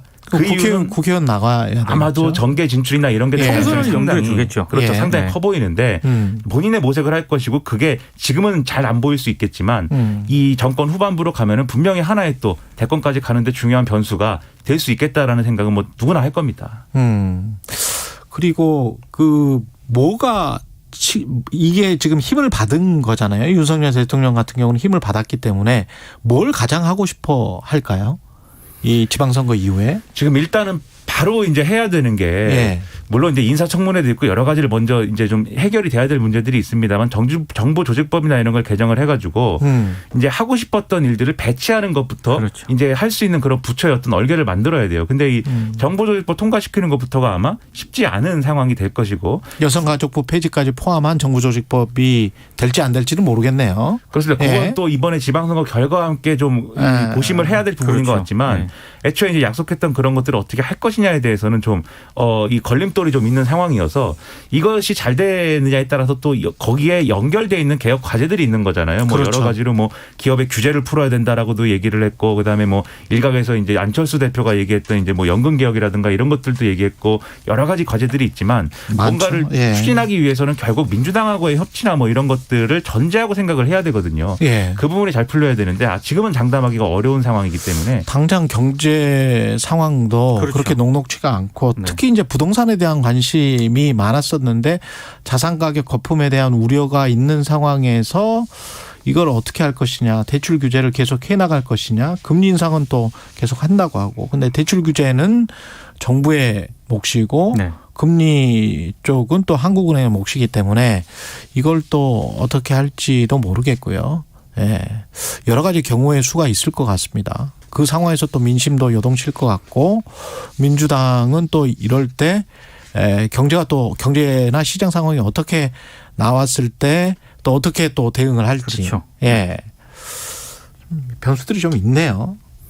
그렇죠. 아무래도 그래서 윤석열 대통령이 앞으로 이제 그러한 정책 이슈를 밀어붙여야 되는데 앞에 장애물이 크게 있다 보니까 그럴 경우에 사실 좀 유혹에 빠질 수 있는 게 다른 어떤 이 정책 수단이라든가 다른 어떤 선택을 통해서 전국을 좀 요동치게 만들고 뭐 이런 수요도 있을 거거든요. 예를 들면 그게 이제 흔히 과거의 정권의 어떤 사례를 보면 그게 일종의 이제 사정정국 조성 뭐 이런 걸로 이어질 수도 있는 것 같아요. 근데 사정정국 조성이라는 게 다른 쪽으로 관심을 쏠리게 한다. 그러니까 좀 힘을 계속해서 동력 갖고 가기 위해서 예를 들면 무슨 뭐 야당 정치인들 잡아간다 이런 게 아니라 예를 들면 기업이라든가 뭐 이런 부분들에 대해서 이 어쨌든 이제 검사 출신의 대통령이고 그런 것들 부정부패를 뭔가 바로잡아주기를 바라는 어떤 국민들의 어떤 이 바람이나 요구 이런 것들도 있는 거잖아요. 그리고 그런 것들은 뭐 국회 상황이나 이런 거하고 관계없이 추진할 수 있는 일이기도 한 거 아니겠습니까? 그렇죠. 물론 윤석열 대통령이 뭐 수사에 직접적으로 개입한다거나 이렇다는 얘기가 아니라 아마도 그런 정치적 상황과 조건 속에서 나름대로 이 수사라는 여러 가지 수사가 진행되는 거에 대한 맥락이 정치적 맥락이 그렇게 부여될 수 있다.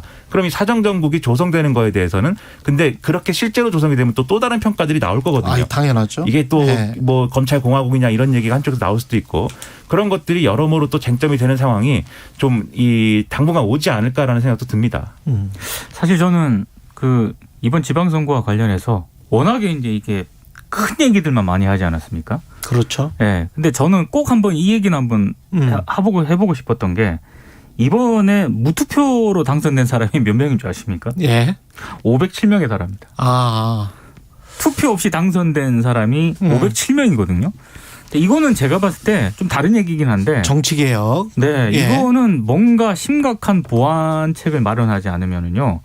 507명의 후보가 유권자들의 투표 없이 그냥 무혈 입성했다는 그런 얘기거든요. 그렇죠. 거대 양당이 뭐 해주기만 하면 된다는 거잖아요. 그렇습니다. 특히 영호남 지역의 이 분포가 굉장히 강하고 이번에는 전국적으로도 좀 나타나는 현상들이 있습니다. 서울의 특정 지역들도 그렇습니다. 있고. 그래서 이런 부분에 대해서는 정말 국회 차원에서라도 시급한 대책 마련이 좀 필요한 것 같아요. 근데 이게 제가 생각했을 때는 방금 윤석열 정부가 무엇을 할 것이냐라고 말씀하셨는데 과거에 그 박근혜 정부 때를 보시면은 그때 이제 패션과 관련된 이야기들이 언론을 도배했었거든요. 박근혜 대통령이 뭐 국방색을 입으면은 국방에 관심이 있는 거 아니냐 뭐 이런 그런 것들을 보면은 사실은 정치적인 혐오감이라든지 예, 이런 것들을 증폭시켜서 관심을 저하시키고 관여도를 현저히 유권자들 이탈시킴으로 인해서 발생하는 효과를 보고 있단 말입니다. 이번 지방선거에서 지난 대선보다 투표율이 무려 27%포인트 더 낮아졌는데 그 효과는 고스란히 국민의힘이 가져갔죠. 그렇게 따지면 앞으로 사실은 윤석열 정부는 그 집무실을 이전한다든지 그러니까 국민 대중들과 아주 밀접한 그 정책 현안과 좀 떨어져 있는 정치적 현안을 가지고도 충분히 국정을 운영할 수 있겠다. 즉 디마케팅을 통해서 마케팅을 좀 더 강화할 수 있겠다라는 것이고요. 특히 이번에 소상공인 뭐 추경안 빨리빨리 통과시키고 그렇죠. 뭐 이런 것들이 사실은 득표에 큰 영향을 줬을걸요. 예. 그런 것도 있죠. 그런데 저는 거기에서 바로 그 민주당이 역설적 상황에 빠진다는 거죠. 이렇게 됐을 때 정부 조직 개편안들을 냈을 때 민주당은 그거를 받아들일 수도 없고 통과시켜 줄 수도 없고 반대할 수도 없는 그런 역설적인 상황에 빠져서 민주당이 오히려 더 곤란지경에 빠지는 그래서 교착 국면이 계속 지속되는 그런 요소야되지만 그렇죠. 그래서 정치적인 효능감은 계속해서 빠지는 이 상황이 한 1, 2년은 가지 않겠느냐 이렇게 봅니다. 그 요소야대를 돌파할 뭐 우리가 계속 이렇게 정치적으로 대립만 하지 말고 그리고 일이 전혀 안 되는 그런 상황을 만들지 말고 차라리 개헌을 하자. 그런 정치 권력 구조에 관한 논의가 다시 일어날 가능성 2026년 정도 다 붙어 있잖아요. 지금 지방선거, 국회의원 선거, 국회의원 선거는 좀 떨어져 있지만 대통령 선거와 지방선거는 붙어 있기 때문에 그런 논의를 먼저 여당이 제기할 수도 있을 것 같다. 국힘이요? 예. 예. 왜냐하면 김기현 전 원내대표 같은 경우도 우리 인터뷰에서 그런 이야기를 했었고 그리고 이 여당 내에도 그런 목소리가 좀 있어 왔던 거잖아요. 사실은 대선 전부터. 네. 예. 그리고 윤석열 대통령도 그런 생각이 좀 있었던 것 같고. 예. 그런 거를 제안을 했을 때 결국에 또 변수는 또 민주당인데. 그렇지. 민주당의 당분간의 정치 일정을 봤을 때 그 제안에 대해서 뭔가를 논의한다거나 행정적으로 검토를 한다거나 이럴 수 있는 상황은 아닌 것 같아요. 당장 지금 민주당 발등 앞에는 전당대회라는 게 떨어져 있기 때문에 거의 이거는 제가 봤을 때 아까도 말씀을 드렸지만 경랑 속으로 들어가는 지금 일정이 예정이 돼 있거든요. 민주당은. 네. 예. 이게 개헌이라는 거는 또 개헌 카드는 분명히 이제 임기 중에 꺼낼 수 있는 중요한 카드이긴 한데 그 시점과 그다음에 어떤 기회로 이 개헌 카드를 어떤 기회로 삼을 것이냐에 대한 정무적인 판단이 좀 가미가 돼야 이런 카드를 또 제대로 쓸 수 있는 것이기 때문에 그 판단을 이제 당분간 할 것으로 보이고요. 그리고 상상력을 이제 막 펼치자라고 하면은 사실 뭐 민주당이 이렇게 좀 내용에 빠지고 정리가 안 되고 그런 상황에서는 또 일각에서는 일부에서는 뭐 정계 개편론이나 이런 게 나올 수도 있어요. 맞아요. 당장은 좀 어려워 보이지만 이게 서로 충돌하고 하면 뭐 그렇게 될 수도 있는 건데 그때 그러면 예를 들면은 민주당에서 주변에서 민주당 내외에서 벌어지는 그런 정계 개편론이나 이런 것들을 뭐 여당 입장에서 그냥 이제 보고 있는 거냐 이런 부분들도 관심 포인트가 될 거여 가지고 지금 상상력을 발휘해 보자면 여러 시나리오가 또 가능한데 그중에 이제 뭘 선택하고 어디로 뭐 능동적으로 선택하고 할 수 있는 것도 아니어서 지금 얘기하기는 어려운 부분들이 아직도 많이 있죠. 시간이 좀 아쉬운데 2분 3분밖에 안 남았는데요. 정의당 이야기 잠깐씩만 한 30초씩만 이렇게 이제 존재감 없이 사라지는 건 아니지만 좌우지간 정의당이 존재감이 정말 없어졌습니다. 마찬가지로 정의당도 민동희 기자님 표현 빌자면 경랑 속으로 갑니다. 그럴 아마 더 심한 경랑 속으로 갈 겁니다. 민주당보다. 예. 김호식 대표도 비슷하게 생각하세요? 17개 중에서 한 7개 냈는데 뭐 의민 득표는 없었습니다. 예. 문제가 심각해질 걸로 봅니다. 저는 전통적인 그 갈등 구조가 있단 말이에요. 민주당과 완전히 척질 수도 없고 그렇다고 해서 민주당 따라갈 수도 없고 이 갈등 구도를 당내 지지자들과 지금 당내 핵심 골간 조직들이 결정을 못 하거든요. 방향을 못 잡거든요. 그렇죠. 근데 그런 상황 때문에 이런 지방선거 패배, 대선 패배 이런 게 발생했다라고 볼 수 있는 맥락이 있는데 이걸 스스로 정리할 수 있는 동력을 지금 계속 상실해 갔기 때문에 그리고 지금도 그 동력 확보하지 못하고 있고 지역에서의 어떤 자기 존재감이나 이런 것들도 확실히 없어졌다라는 게 드러났기 때문에 정리할 힘이 없어요. 지금 정리를 해야 되는데. 의외로 기초의회라든가 이런 기초 단위에서는 진보당은 이번에 어느 정도 성적을 좀 거뒀다고 평가를 받거든요. 그렇군요. 예. 그런데 정의당 같은 경우에는 상대적으로 거의 뭐 전멸하다시피 했기 때문에 당의 정체성이라든가 향후 정의당의 진로를 어떻게 가져갈 것인가부터 일단 논의가 시작이 돼야 될 것 같아요. 세대 교체에 실패하고 맞습니다. 새로운 리더십을 만드는 데 실패했기 때문에 사실은 이와 같은 대중선거에는 큰 성과를 거두기 어려웠죠. 예, 2022 지방선거 내 삶을 바꾸는 선택. 오늘 말씀 감사드리고요. 지금까지 김민아, 김민동기 시사평론가 메타보이스 김봉신 대표와 함께했습니다. 고맙습니다. 고맙습니다. 잠시 후 3부에서는 전민기의 눈 준비되어 있고요. 우리나라 축구 대표팀과 브라질 평가전 관전 포인트도 살펴보겠습니다.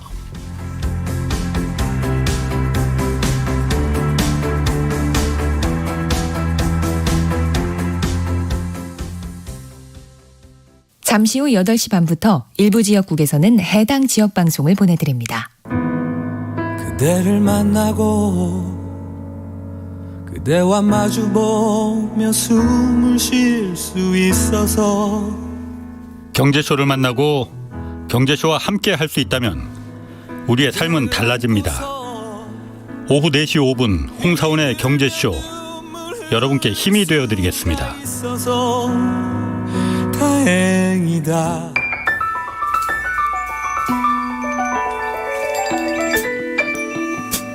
부족해도 괜찮아요. 실수해도 괜찮아요. 길을 잃어도 괜찮아요. 우리에겐 우리가 있잖아요. 매일 오후 5시 5분 주진우 라이브. 지금 시각은 8시 30분입니다. KBS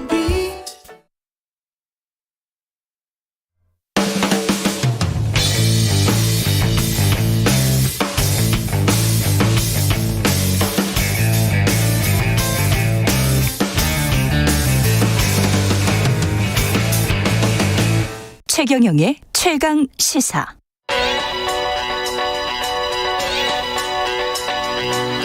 최강 시사 전민기의 눈. 네, 전민기의 눈 한국인사이트 연구소 전민기 팀장 나와 있습니다. 안녕하십니까? 네, 반갑습니다. 전민기입니다. 예, 6일 지방선거에 대해서 빅데이터로 오늘은 알아봅니까? 네, 예. 그 언급량부터 보면요, 지방선거라는 키워드 지난 1년 동안 언급량이 69만 7천 건이에요. 지난 한 달이 27만 건. 지난 한 달이 27만 건? 높다고 보기 힘들 것 같습니다. 예. 지난 2018년 지방선거 당시 언급량이 같은 기준으로 이제 선거 전날까지 봤을 때 160만 9천여 건이었거든요. 그랬어요? 예, 굉장히 많이 줄었죠. 100만여 건 가까이 줄었다라는 걸 볼 수가 이게 있고. 데이터가 있구나. 그리고 지난 한 달 그렇다면 윤석열 대통령 언급량이 86만 건이고요. 예. 이재명 이제는 당선자죠. 예. 언급량이 111만 건이에요. 한 달. 예, 국회의원. 그러니까 예. 지방선거의 어떤 이슈들보다는 여전히 이재명에 관한, 대선, 윤석열에 관한 대선의 어떤 연장선이라는 걸 좀 보여주는 그런 언급량이 아닐까 싶어요. 그러네. 예. 그 외에 사실은 관심 받았던 곳이 경기지사 정도인데, 그렇죠, 그렇죠. 거기 언급량도 사실은 뭐 한 달 해봐야 양 후보가 20만 건 정도니까 얼마 안 돼요? 예, 아니, 얼마 안 되는 건 아니지만 이 두 사람에 비해서 비교적으로 굉장히 낮다는 거죠. 그래서 이번에는 그러네. 대선 후에 얼마 안 된 그런 지선이기 때문에 좀 이런 영향은 있었던 것 같습니다. 네, 지방선거 전체 언급량이 1년 동안 69만 건, 70만 건도 안 되는데 지난 한 달간 윤석열 대통령에 대한 언급량이 86만 건, 이재명 후보 110만 건, 네, 117만 건. 그렇군요. 네, 그 연관어들 좀 볼게요. 예. 보면은 이제 사실 이 안에도 인물이라 하면 딱 두 사람밖에 없습니다. 윤석열, 이재명. 예. 네, 이렇게 이름이 보이죠. 예. 나머지는 사실은 뭐 눈에 띌 만한 그런 키워드는 없습니다. 뭐 메가 이슈라든지 아니면 뭔가 논란이라든지 이런 것들은 좀 보기가 힘들고요. 그 감성어 자체도 사실은 뭐 승리하다 이런 게 있었는데 지방선거에 관한 감성어. 예, 그 눈에 띄는 건 민주당과 관련해서 망하다라는 키워드가 상당히 좀 많이 보였다는 거예요. 이거는 제가 그래요? 다른 프로그램에서도 좀 말씀을 드렸는데 이미 이게 빅데이터는 예측이 좀 됐었네. 아, 글쎄요, 뭐 이걸로 뭐 예상을 한다, 뭐 100% 맞출 수는 없지만 예. 그래도 요런 단어들이 좀 보였어요. 폭주라든지. 예. 그래서 사실은 그 대선 이후에 민주당의 행보에 대해서 좀 아쉬워하는 분들의 어떤 감성이 좀 담겨져 있는 그런 키워드라고 좀 볼 수가 있겠습니다. 유튜브 반응은 어땠습니까? 사실 요즘에는 이제 정치라는 게 유튜브로 좀 많이 옮겨간 측면이 있어요. 그렇죠. 물론 지지하는 자신의 어떤 보이스라든지 그런 정치인들을 좀 따라가는 성향이 있지만 어쨌든 1년 동안 조회수 지방 선거만 놓고 봤을 때도 6,400만 건입니다. 6,400만 건. 예, 이게 뭐 개인 인물로 들어가고 어떤 이슈로 들어가면 사실 정치에 대한 관심은 진짜 유튜브에서 가장 높다라고 보시면 될 것 같고요. 그러네요. 네. 지방선거 컨텐츠 추이도 보면 이제 그래프가 있는데 올해 2월부터 이제 차츰차츰 올라가서 이제 어제까지 봤을 때 이제 그 급속도로 이 그래프가 올라가는 걸 좀 볼 수가 있거든요. 이거는 뭐 동영상 클릭 수를 나타내는 거죠. 그렇죠. 예. 그리고 이제 여기서 좀 흥미로운 점은 뭐냐면 예.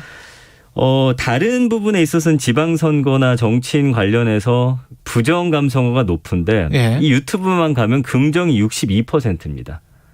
지지하다, 신기하네. 화이팅, 믿다, 예. 승리하다, 희망. 이거는 뭘 의미하는지 좀 아시겠죠? 예. 그러니까 그 유튜브 내에서는 네. 각각이 지지하는 사람들끼리 모여가지고 그렇죠. 그런 감성어를 지금 쏟아내고 있다는 거네. 맞습니다. 그래서 근데 각각은 그렇고. 네, 각각은 그래요. 예. 예. 근데 이제 합쳐놓고 이제 연관어나 글로 봤을 때는 지방선거에 대해서 좀 비판적인 글들이 훨씬 많았고. 그러니까 이 유튜브 정치가 잘못 매몰되면 이 사안을 좀 제대로 그렇지. 읽지 못한다든지 국민의 민심을 좀 제대로 볼 수 없는 그런 참고도 될 수 있다는 점은 좀 유념해야겠다라는 걸 좀 보여주는 것들이에요. 게다가 이제 저 정치인들 입장에서는 또 유튜브에 빠져들 수밖에 없다. 유혹에 넘어갈 수밖에 없다. 그런 측면도 좀 보이네요. 그러니까 이 정도로 많이 클릭하고 맞습니다. 예. 이 정도로 많이 지지해 주면 네. 혹하죠. 그리고 저도 이제 네. 뭐 유튜브 활동 많이 해봐서 아는데 어느 순간 되면 좀 착각하게 되는 그 포인트가 와요. 이게 민심이구나. 예, 그런 포인트도 있는 것 같고요. 그리고 처음엔 알면서도 사실은 그들이 원하는 발언을 하다가 사실은 거기에 이제 발이 깊이 담기게 되면 묶여버리는 거죠. 빠져나오기도 좀 힘든 상황이 되는 것 같고요. 예. 예. 그래서 이런 부분이 좀 눈여겨볼 부분이 아닌가. 그리고 제가 느낀 점은 이제 이거는 최근에 지방선거 관련해서 한 달간 정도 이제 분석을 해봤을 때 모든 그 후보들 간에서 국민의힘 후보들이 다 긍정 감성어가 훨씬 더 높았거든요. 이번 지방선거에서. 아, 그렇군요. 근데 이제 김동연 후보만이 처음에 지고 있다가 유일하게 이제 역전한 후보예요. 그래서 제가 예. 이제 그걸 다른 방송에서 몇 번 이야기를 했는데 감성어가? 그렇습니다. 감성어가. 예, 그리고 새 인물들에 대한 어떤 긍정 감성어가 좀 더 높게 나온 그런 선거거든요. 아까 그 평론가들의 말이 맞구나. 그게 일치하네 지금 빅데이터랑. 그러니까 새 인물에 대한 갈구가 그 있었나 대선 봅니다. 이후에 뭐 여러 네거티브 비롯해서 두 당의 어떤 행보를 보면서 사실은 좀 정치 혐오라는 단어도 많이 보여졌잖아요. 그렇죠. 그러니까 좀 새로움에 대한 갈망이 확실히 이번 지방선거에 있었다. 그런데 과연 각 당이 그런 부분을 보여줬는가. 그리고 지금 윤석열 대통령 같은 경우도 부정 감성어가 차츰차츰 높아지고 있다라는 걸 좀 알아야 할 것 같아요. 그러니까 물론 이번에 그 국민의힘 그리고 현 대통령에게 힘을 좀 몰아준 측면이 없지 않아 있지만 예. 요즘에는 뭐 정말 빅이슈여서 국민들이 손가락질 정도 할 정도의 사안이 아니면 그래도 이게 습자지처럼 한 장 한 장 좀 쌓여가면서 부정 감성어가 높아져요. 그러다가 어떤 뭔가 트리거가 딱 나왔을 때 그렇지. 여론이 한 번에 좀 돌아설 수 있는 그런 위험 요소는 안고 있다. 그래서 지방선거 관련해서 좀 어떤 정책이나 공약 관련한 키워드를 봤을 때는 역시나 부동산 그리고 경제거든요. 예. 좀 이 부분에 대한 어떤 뭐 해결책은 아니더라도 좀 나아가는 방향을 제대로 보여주지 못했을 경우 그리고 이런 인플레이션 상황이 계속적으로 지속이 되는 상황에서 또 민심은 어떻게 바뀔지를 좀 모르겠다라는 거. 그래서 이게 이제 제가 느끼기에는 요즘에는 정말 극렬 지지층 일부와 다수의 중도인데 이분들의 마음이 한쪽을 편을 무조건 들어주는 게 아니다라는 걸 이제 우리는 알고 있잖아요. 그렇죠. 사실 정치인들도 이 부분 굉장히 신경 써야 하고요. 정치인들이 생각을 해보니까 네. 대부분이 이제 중장년층이고 그 김영삼, 김대중이라는 큰 거인 정치인들로부터 정치를 배웠던 사람들이잖아요. 네. 아날로그 시대적인 상황에서 생각을 해본다면 변화의 속도가 굉장히 느렸어요. 맞습니다. 그리고 매체 자체도 굉장히 좀 그 시간이 원래 좀 길잖아요. 예. TV고 뭐건 간에. 근데 이제 광고의 시대, 그다음에 유튜브의 시대, 지금 뭐 짤의 시대 뭐 이렇게 쭉쭉쭉 오면서 네. 사람들의 감정의 변화의 속도, 신뢰의 변화의 속도, 이런 것들 지지의 변화의 속도도 굉장히 업다운이 심하고 빨라진 게 아닌가. 맞습니다. 근데 그 정치가 그거를 그대로 받아들이지 못하고 조응하거나 적응하지 못하고 있는 거 아닌가 그런 생각도 드네요, 지금. 그리고 그 보니까. 어떤 반응을 이끌어내는 어떤 클릭 수에 있어서 좀 몰입되면 안 되는 게 뭐 예. 연예 기사도 그래요. 낚시성 기사에 우리가 더 많이 클릭하고 보지만 예. 그것이 꼭 옳다라고 생각하는 건 아니거든요. 그러니까 네. 정치인분들도 요즘에는 어떤 키워드나 이런 거 던졌을 때 국민들의 반응을 보고서 이제 거기에 이제 좀 더 화력을 그렇지. 집중한다든지 하는데 예. 반응하지 않는 중도층의 국민이 훨씬 많다는 거는 좀 그렇죠. 아셔야 돼요. 그렇죠. 그러니까 반응하는 사람들은 늘 반응을 하는 거예요. 네, 사실. 그러니까 거기서 사시는 분들이지. 맞습니다. 예. 그러니까 이 민심이라는 걸 읽기 위한 좀 다양한 수단들 그리고 현재 폭발적인 반응이 꼭 그거를 꼭 고정된 게 다룬다고 아니다. 해서 예, 네. 유리한 건 아니다라는 건 좀 아셨으면 좋겠습니다. 특히 이번 지방선거에서도 이제 이대남, 이대녀의 지지 성향 관련해서 뭐 크게 엇갈렸고 이게 또 왜 그런지도 참 궁금하고 그렇습니다. 이거는 이제 뭐 추후에 좀 분석이 들어가야 될 것 예. 같은데 어쨌든 지금 보니까 20대 남녀 지지 성향이 아주 크게 엇갈렸더라고요. 그래서 지상파 3사가 공개한 연령대별 지지 정당 보니까 20대 이하 남성 65.1%는 국민의힘, 20대 이하 여성 66.8%는 민주당 지지하는 걸로 나타났죠. 예. 서울시장의 선거에서는 더 큰 차이 났습니다. 20대 이하 남성의 75.1%가 오세훈 국민의힘 후보, 20대 이하 여성의 67%가 송영길 후보를 지지했단 말이에요. 예. 그러니까 경기지사 선거도 마찬가지입니다. 20대 이하 남성의 66.3%가 김은혜 후보, 국민의힘 후보, 20대 이하 여성의 66.4%가 윤석열 국민의힘 후보를 지지를 했고 또 그다음에 20대 여성 58%가 이 대선 때입니다. 이거는 이재명 더불어민주당 후보 지지했었는데 이 격차가 좀 더 심해진 거가 좀 보여지고 있어요. 예. 30대도 좀 마찬가지거든요. 예. 그러니까 20, 30대 남녀의 이 차이는 이걸 어떻게 해석할지 물론 젠더 이슈라든지 뭐 여러 남녀를 좀 갈라치는 그런 이슈들이 있긴 했습니다만 이 부분에 대해서는 또 차근차근 분석을 해봐야 될 것 같습니다. 핵심 아젠다, 핵심 이슈 사람들이 빅데이터 상에서 네. 관심 있었던 거는 역시 뭐 부동산 경제 뭐 이런 거였습니까? 발언들로 놓고 보면 어떤 것들이었어요? 그렇죠. 아니, 먹고 사는 문제가 지금은 예. 가장 예. 심각한 상황이죠. 예. 그러니까 그 부분을 가장 좀 먼저 뭐 관심 김포공항 키워드 뭐 이런 것들은 없었어요? 있어요. 그러나 그 높지 않고요. 김포공항 이전에 대해서 찬반을 말한다라기보다는 예. 그것과 관련해서 민주당 안에서의 어떤 내분을 좀 더 안 좋게 봤었고요. 부정 감성으로 봤을 때는. 그러니까 그 김포공항 그 자체에 관해서는 논의하는 것보다 예. 아직은 그렇습니다. 예. 이게 먼저 구체화되고 좀 여기에 대한 어떤 뭐 각 지역의 이득이나 이런 거 좀 따져봐야겠지만 그리고 국민의힘 쪽에서는 이제 긍정으로 나왔던 게 사실은 거기서 그렇게 내분이 일어나는 부분에 대해서 지지자들은 우리한테는 불리할 게 없다라는 그렇죠, 식의 당연히. 긍정 반응이기 때문에 예. 그래서 그 이슈를 뭘로 가져갈지도 굉장히 중요한 것 같아요. 정치인들이. 예, 그래서 오히려 경제나 이런 쪽에 좀 더 공약이라든지 좀 더 세세하게 좀 국민들의 마음을 움직일 수 있는 쪽으로 좀 더 몰입했다면 갔었더라면. 어떨까라는 생각이 드네요. 알겠습니다. 전민기에는 한국인사이트 연구소 전민기 팀장이었습니다. 고맙습니다. 감사합니다. 예. 네, 오늘도 한낮 동안 기온이 크게 오르겠습니다. 서울의 한낮 기온은 27도로 초여름 날씨를 보이겠고요. 경주는 무려 34도까지 올라서 때이른 더위가 기승을 부리겠습니다. 옷차림은 가볍게 해주시고요. 지방선거 휴일이 끝난 뒤 출근길입니다. 이른 시간부터 주요 도로 곳곳이 막혀 있는데요. 경부고속도로는 서울 방향으로 신갈분기점 부근에서 정체고요. 서울역 운소 부근에서 판교까지 정체 이어집니다. 반대 부산 쪽으로는 한남에서 서초까지 천천히 가고요. 죽전에서 수원까지 9km 구간 정체입니다. 영동고속도로 강릉 쪽입니다. 서창분기점에서 월곶분기점까지 천천히 가고요. 반월터널 부근에서 부곡까지 10km가량 막히고 있습니다. KBS 교통정보센터에서 정현정이었습니다. 여러분은 지금 KBS 1라디오 최경영의 최강시사와 함께하고 계십니다.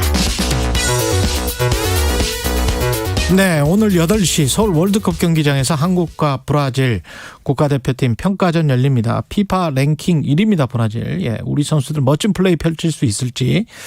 무엇보다 EPL 득점왕 손흥민 선수 관전 포인트입니다. 예, 맹활약이 기대되는데요. 한준희 KBS 해설위원 연결되어 있습니다. 안녕하세요.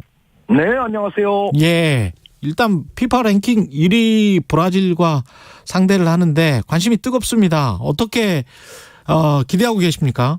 오늘 경기. 우리 대표팀 입장에서는 정말로 소중한 기회라고 할 수 있습니다. 지금까지의 아시아 지역 예선 경기들에서 벤투 감독이 그 어느 때보다 완벽한 경기력으로서 지역 예선을 돌파하기는 했지만 궁극적으로 우리가 만나야 될 상대들은 포르투갈이라든가 우루과이라든가 강호들이거든요. 결국 지금까지 아시아에서 우리가 해왔던 여러 가지 경기력과 전술 같은 부분들이 과연 강팀을 상대로도 어느 정도 효용성을 지닐 것인가를 오늘 브라질을 상대로서 굉장히 정말 냉정하게 한번 평가받아야 되는 날이라는 생각입니다. 우리가 브라질과 역대 성적이 어떻습니까? 우리가 많이 더 졌던 거는 어떻게 보면 자연스럽다고 볼 수가 있겠죠. 예. 지금까지 6차례 대결에서 김도훈 선수가 막판 정말 극적인 골로서 승리를 거뒀던 99년의 경기 하나를 제외하고는 우리가 1승 5패로 뒤지고 있는 상태입니다. 예. 네이마르는 나오나요? 네이마르 선수가 최근에 이제 부상이 있다는 사진도 올리고 했었는데, 그렇죠. 오른 발등 쪽에 이제 부상으로 보입니다만 전체적으로 제 생각에는 네이마르 선수가 그래도 안 뛸 가능성보다는 뛸 가능성이 높다는 생각입니다. 그 부상이 그렇게까지 심해 보이지는 않고 또 브라질의 입장에서도 타대륙 팀과의 소중한 평가전 기회이기 때문에 네이마르 선수가 90분 내내 뛰지는 않더라도 적어도 네이마르 선수가 그라운드를 밟을 가능성이 제 생각에는 높아 보입니다. 브라질 대표팀 입장에서는 어떨까요? 그 네이마르 선수 보호랄지 이런 것들도 생각을 하고 있을 텐데 어느 정도의 전력으로 어떻게 뛸 거라고 생각하세요? 네이마르 선수도 물론 엄청나게 무리하지는 않겠죠. 제가 이제 뛸 가능성이 그래도 높지 않겠느냐라는 말씀을 드리기는 했지만 지금 진행자 말씀대로 네이마르 선수도 완벽하게 무리할 이유는 없을 것이고 그리고 근본적으로 브라질 팀은 레알 마드리드와 리버풀 소속 선수들이 여러 명 있는데 이 선수들 같은 경우에는 챔피언스 리그 결승전을 치른 지가 그야말로 얼마 되지 않았기 때문에 아마 레알 마드리드나 리버풀 소속 선수들은 뛰더라도 정말 교체로 나와서 약간의 시간만을 부여받을 것이고 일단 선발 멤버에는 포함되지 않을 것 같습니다. 그런데 그런저런 선수들을 다 제외하더라도 브라질은 여전히 히샬리송이라든가 제수스라든가 하피냐라든가 파케타, 쿠티뉴 이러한 공격 내지는 공격형 미드필드 쪽에 아주 좋은 자원들을 보유하고 있기 때문에 대한민국 대표팀 입장에서는 네이마르가 설사 조금 뛰건 아니면은 리버풀이나 레알 마드리드 소속 선수들이 조금 뛰건 그 여부와는 상관없이 브라질은 우리에게 매우 소중한 테스트 기회를 제공해 줄 겁니다. 우리 대표팀은 뭘 봐야 될까요? 우리가 경기 중에. 일단 한 3가지 말씀을 드리고 싶은데요. 일단은 아까 처음에 말씀드렸던 것과도 맥락이 닿는 얘기지만 우리가 아시아 권역에서는 굉장히 좋은 경기력을 발휘를 했습니다. 하지만 역시 이제 포르투갈이라든가 우루과이 그리고 이번 브라질 이런 팀들을 생각하자면 우리의 어떤 전술적 시스템이 약간은 강호들을 상대로는 좀 더 융통성 있게 돌아가야만 한다는 생각이고 벤투 감독도 이미 그것을 잘 인지하고 있는 모습을 또 기자회견에서도 보였기 때문에 벤투 감독이 얼마나 융통성 있는 전술로서 강호들을 잘 대처를 할 수가 있느냐 이거를 일단 봐야 될 것 같고요. 그리고 손흥민 선수가 정말 지금 EPL에서 득점왕도 차지할 정도로 지금 폼이 아주 극상이라고 볼 수가 있는데 토트넘이 손흥민 선수를 잘 활용하듯이 우리도 손흥민 선수가 골을 넣을 수 있는 찬스라든가 공간을 잘 주변에서 또 팀에서 만들어줄 수가 있느냐, 이 문제도 역시 굉장히 중요합니다. 그리고 무엇보다도 브라질은 네이마르 선수를 비롯해서 개인 능력이 좋은 개인들을 보유하고 있는데 이 선수들을 상대로 우리의 수비형 미드필드라든가 수비수들이 테스트를 받는 것이 그야말로 또 중요성을 지닙니다. 왜 그러냐면 우리 선수들이 아무래도 평상시에는 브라질 레벨의 선수들의 개인기와 싸워보는 경험이 그렇게 많지 않거든요. 그런데 이런 선수들을 갑자기 대하게 됐을 때 우리 선수들이 얼마나 1대1에서 그리고 조직적으로 이 선수들을 잘 커버할 수 있느냐가 굉장히 중요한 관건이라는 생각입니다. 손흥민 선수 말고 우리가 좀 주목해봐야 할 선수들, 공격수나 수비수 중에서는 어떤 선수들을 꼽으세요? 일단 우리 대표팀의 이번 멤버는 벤투 감독이 여태까지 상당히 고정적인 베스트 11을 활용해 왔는데 그 가운데에서도 수비에 김민재 선수 그리고 미드필드에 이재성 선수가 빠지게 돼 있거든요. 그래서 이 두 선수 자리를 어떻게 메울 수 있을 것인가를 보는 게 일단은 1차적인 관심일 것 같고 특히 이제 김민재 선수가 우리 수비에서는 지금 빼놓을 수 없는 자원이 이미 돼 있는데 이 자리가 어떻게 메꿔지는지를 잘 봐야 될 것 같습니다. 그리고 미드필드에서 벤투 감독이 추구하는 축구가 아주 성공적으로 지금까지 구사되어 온 데에는 황인범 선수의 활약이 굉장히 컸었거든요. 그런데 황인범 선수가 이 브라질 같은 팀의 미드필더들을 상대로도 지금까지 보여왔던 어떤 퍼포먼스를 재현해낼 수 있느냐, 이것이 또 저에게 있어서는 가장 관심사 중에 하나입니다. 상대적으로 선수들이 약팀과 강팀을 상대했을 때 어느 정도로 먹힐 것인가, 그것이 관심사군요. 일단 좀 월드컵 들어가면 뭐 강팀들이랑 상대를 해야 되니까요. 지금 이제 이번 경기 같은 경우는 특히 남미 팀이기는 하지만 우루과이와 브라질은 스타일이 좀 다르다고 봐야 되거든요. 선수 구성적인 어떤 캐릭터도 좀 다르고, 그런데 오히려 포르투갈을 대비한 경기로는 오늘 브라질전이 저는 아주 안성맞춤이라는 생각입니다. 포르투갈도 전체적인 컨셉은 견고하게 가져가면서 개인기가 뛰어난 개인들을 보유하고 있는데 그 전체적인 두 팀의 스타일 자체가 브라질과 포르투갈이 유사성이 있습니다. 그래서 제가 봤을 때는 오늘 경기가 포르투갈전을 대비한 굉장히 중요한 기회입니다. 예, 그럼 다양한 전술을 뭐 이렇게 평가전이니까 시험을 해보는 것일 텐데, 브라질 시작으로 지금 우리가 6월 A매치 기간 동안에 칠레, 파라과이, 이집트 뭐 이렇게 4연전인데 다 강호입니까? 칠레, 파라과이, 이집트까지? 물론 이제 칠레, 파라과이, 이집트는 월드컵 본선 진출에 성공하지는 못했습니다. 그럼에도 칠레가 정말 단연간 보여온 능력은 특히 미드필드에서의 압박이 굉장히 좋은 팀이거든요.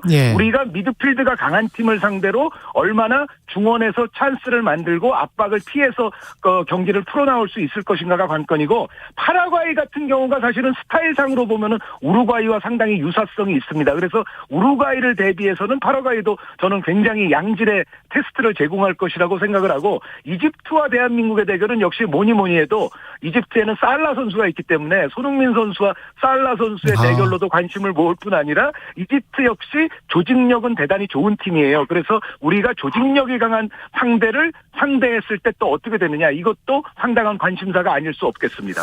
평가전이니까 벤투 감독 입장에서 봤을 때는 이기고 지는 것보다는 어떤 전술이 어떻게 먹혔고 어떻게 안 먹혔다 뭐 이런 것들도 볼 것 같은데 어떻게 생각하십니까? 아주 옳으신 말씀을 하셨습니다. 그러니까 브라질, 칠레, 파라과이, 이집트가 모두 장점이 다르고 특징과 개성, 성격이 조금씩 다르거든요. 그런데 지금 조금 전에 말씀드렸던 대로 어떻게 보면 포르투갈과 브라질이 좀 유사성이 있고 우루과이와 파라과이가 좀 유사성이 있고 그런 상황이에요. 그래서 전체적으로 봤을 때는 이 스타일이 다른 팀들을 각각 상대할 때 우리는 또 얼마나 융통성 있는 변화를 가져갈 수 있느냐, 이것을 주목해서 보신다면 굉장히 흥미로운 4연전 시리즈가 되리라는 생각입니다. 얼마 전에 저 해설위원님께서는 가나를 주목해야 한다고 이야기하면서 16강 진출 쉽게 점칠 수 없다 이렇게 이야기하셨잖아요. 네네네. 예, 그 어떤 근거 같은 거를 좀 설명을 좀 해주십시오, 다시 한번. 저는 지금 이 순간까지도 냉정하게 양심적으로 말씀드리자면 우리의 16강 진출 가능성은 30% 언저리라고 생각을 하거든요. 30%밖에 안 돼요? 16강을 진출을 하려면 기본적으로 2등 안에 든다는 것이 전제가 되는 건데 우리가 액면가 전력 자체가 포르투갈, 우루과이보다 우리가 위는 아니거든요. 그리고 이제 가나의 경우에 최근 보도가 계속 나오고 있습니다만 가나가 가나의 혈통을 지닌 유럽 다른 다른 곳에서 태어난 선수들을 지금 팀에 합류시키기 위해서 노력 중인데 이러한 작업들이 또 순조롭게 이루어질 경우에는 가나 역시도 우리에게 껄끄럽습니다. 그래서 사실 우리가 가나는 반드시 이기고 가야 되는 상대이기는 합니다만 세 팀 그 어떤 팀도 사실 만만한 팀은 단 한 팀도 없고 우리가 액면가 전력으로 봤을 때 2등 안에 지금 확실히 들어있지는 않아요. 그래서 우리의 16강 진출 가능성은 일단은 한 30% 정도로 잡고 여기서 이제 100%까지 가는 게 아니라 사실은 30에서 51%까지만 가면 되거든요. 앞으로 이제 차곡차곡 얼마나 그 20이라는 수치를 끌어올릴 수 있는지가 벤투어에 남은 과제라고 생각하면 될 것 같습니다. 축구라는 게 뭐 이기고 지는 것보다 또 즐기는 측면이 있잖아요. 특히 오늘 평가전 재밌을 것 같은데.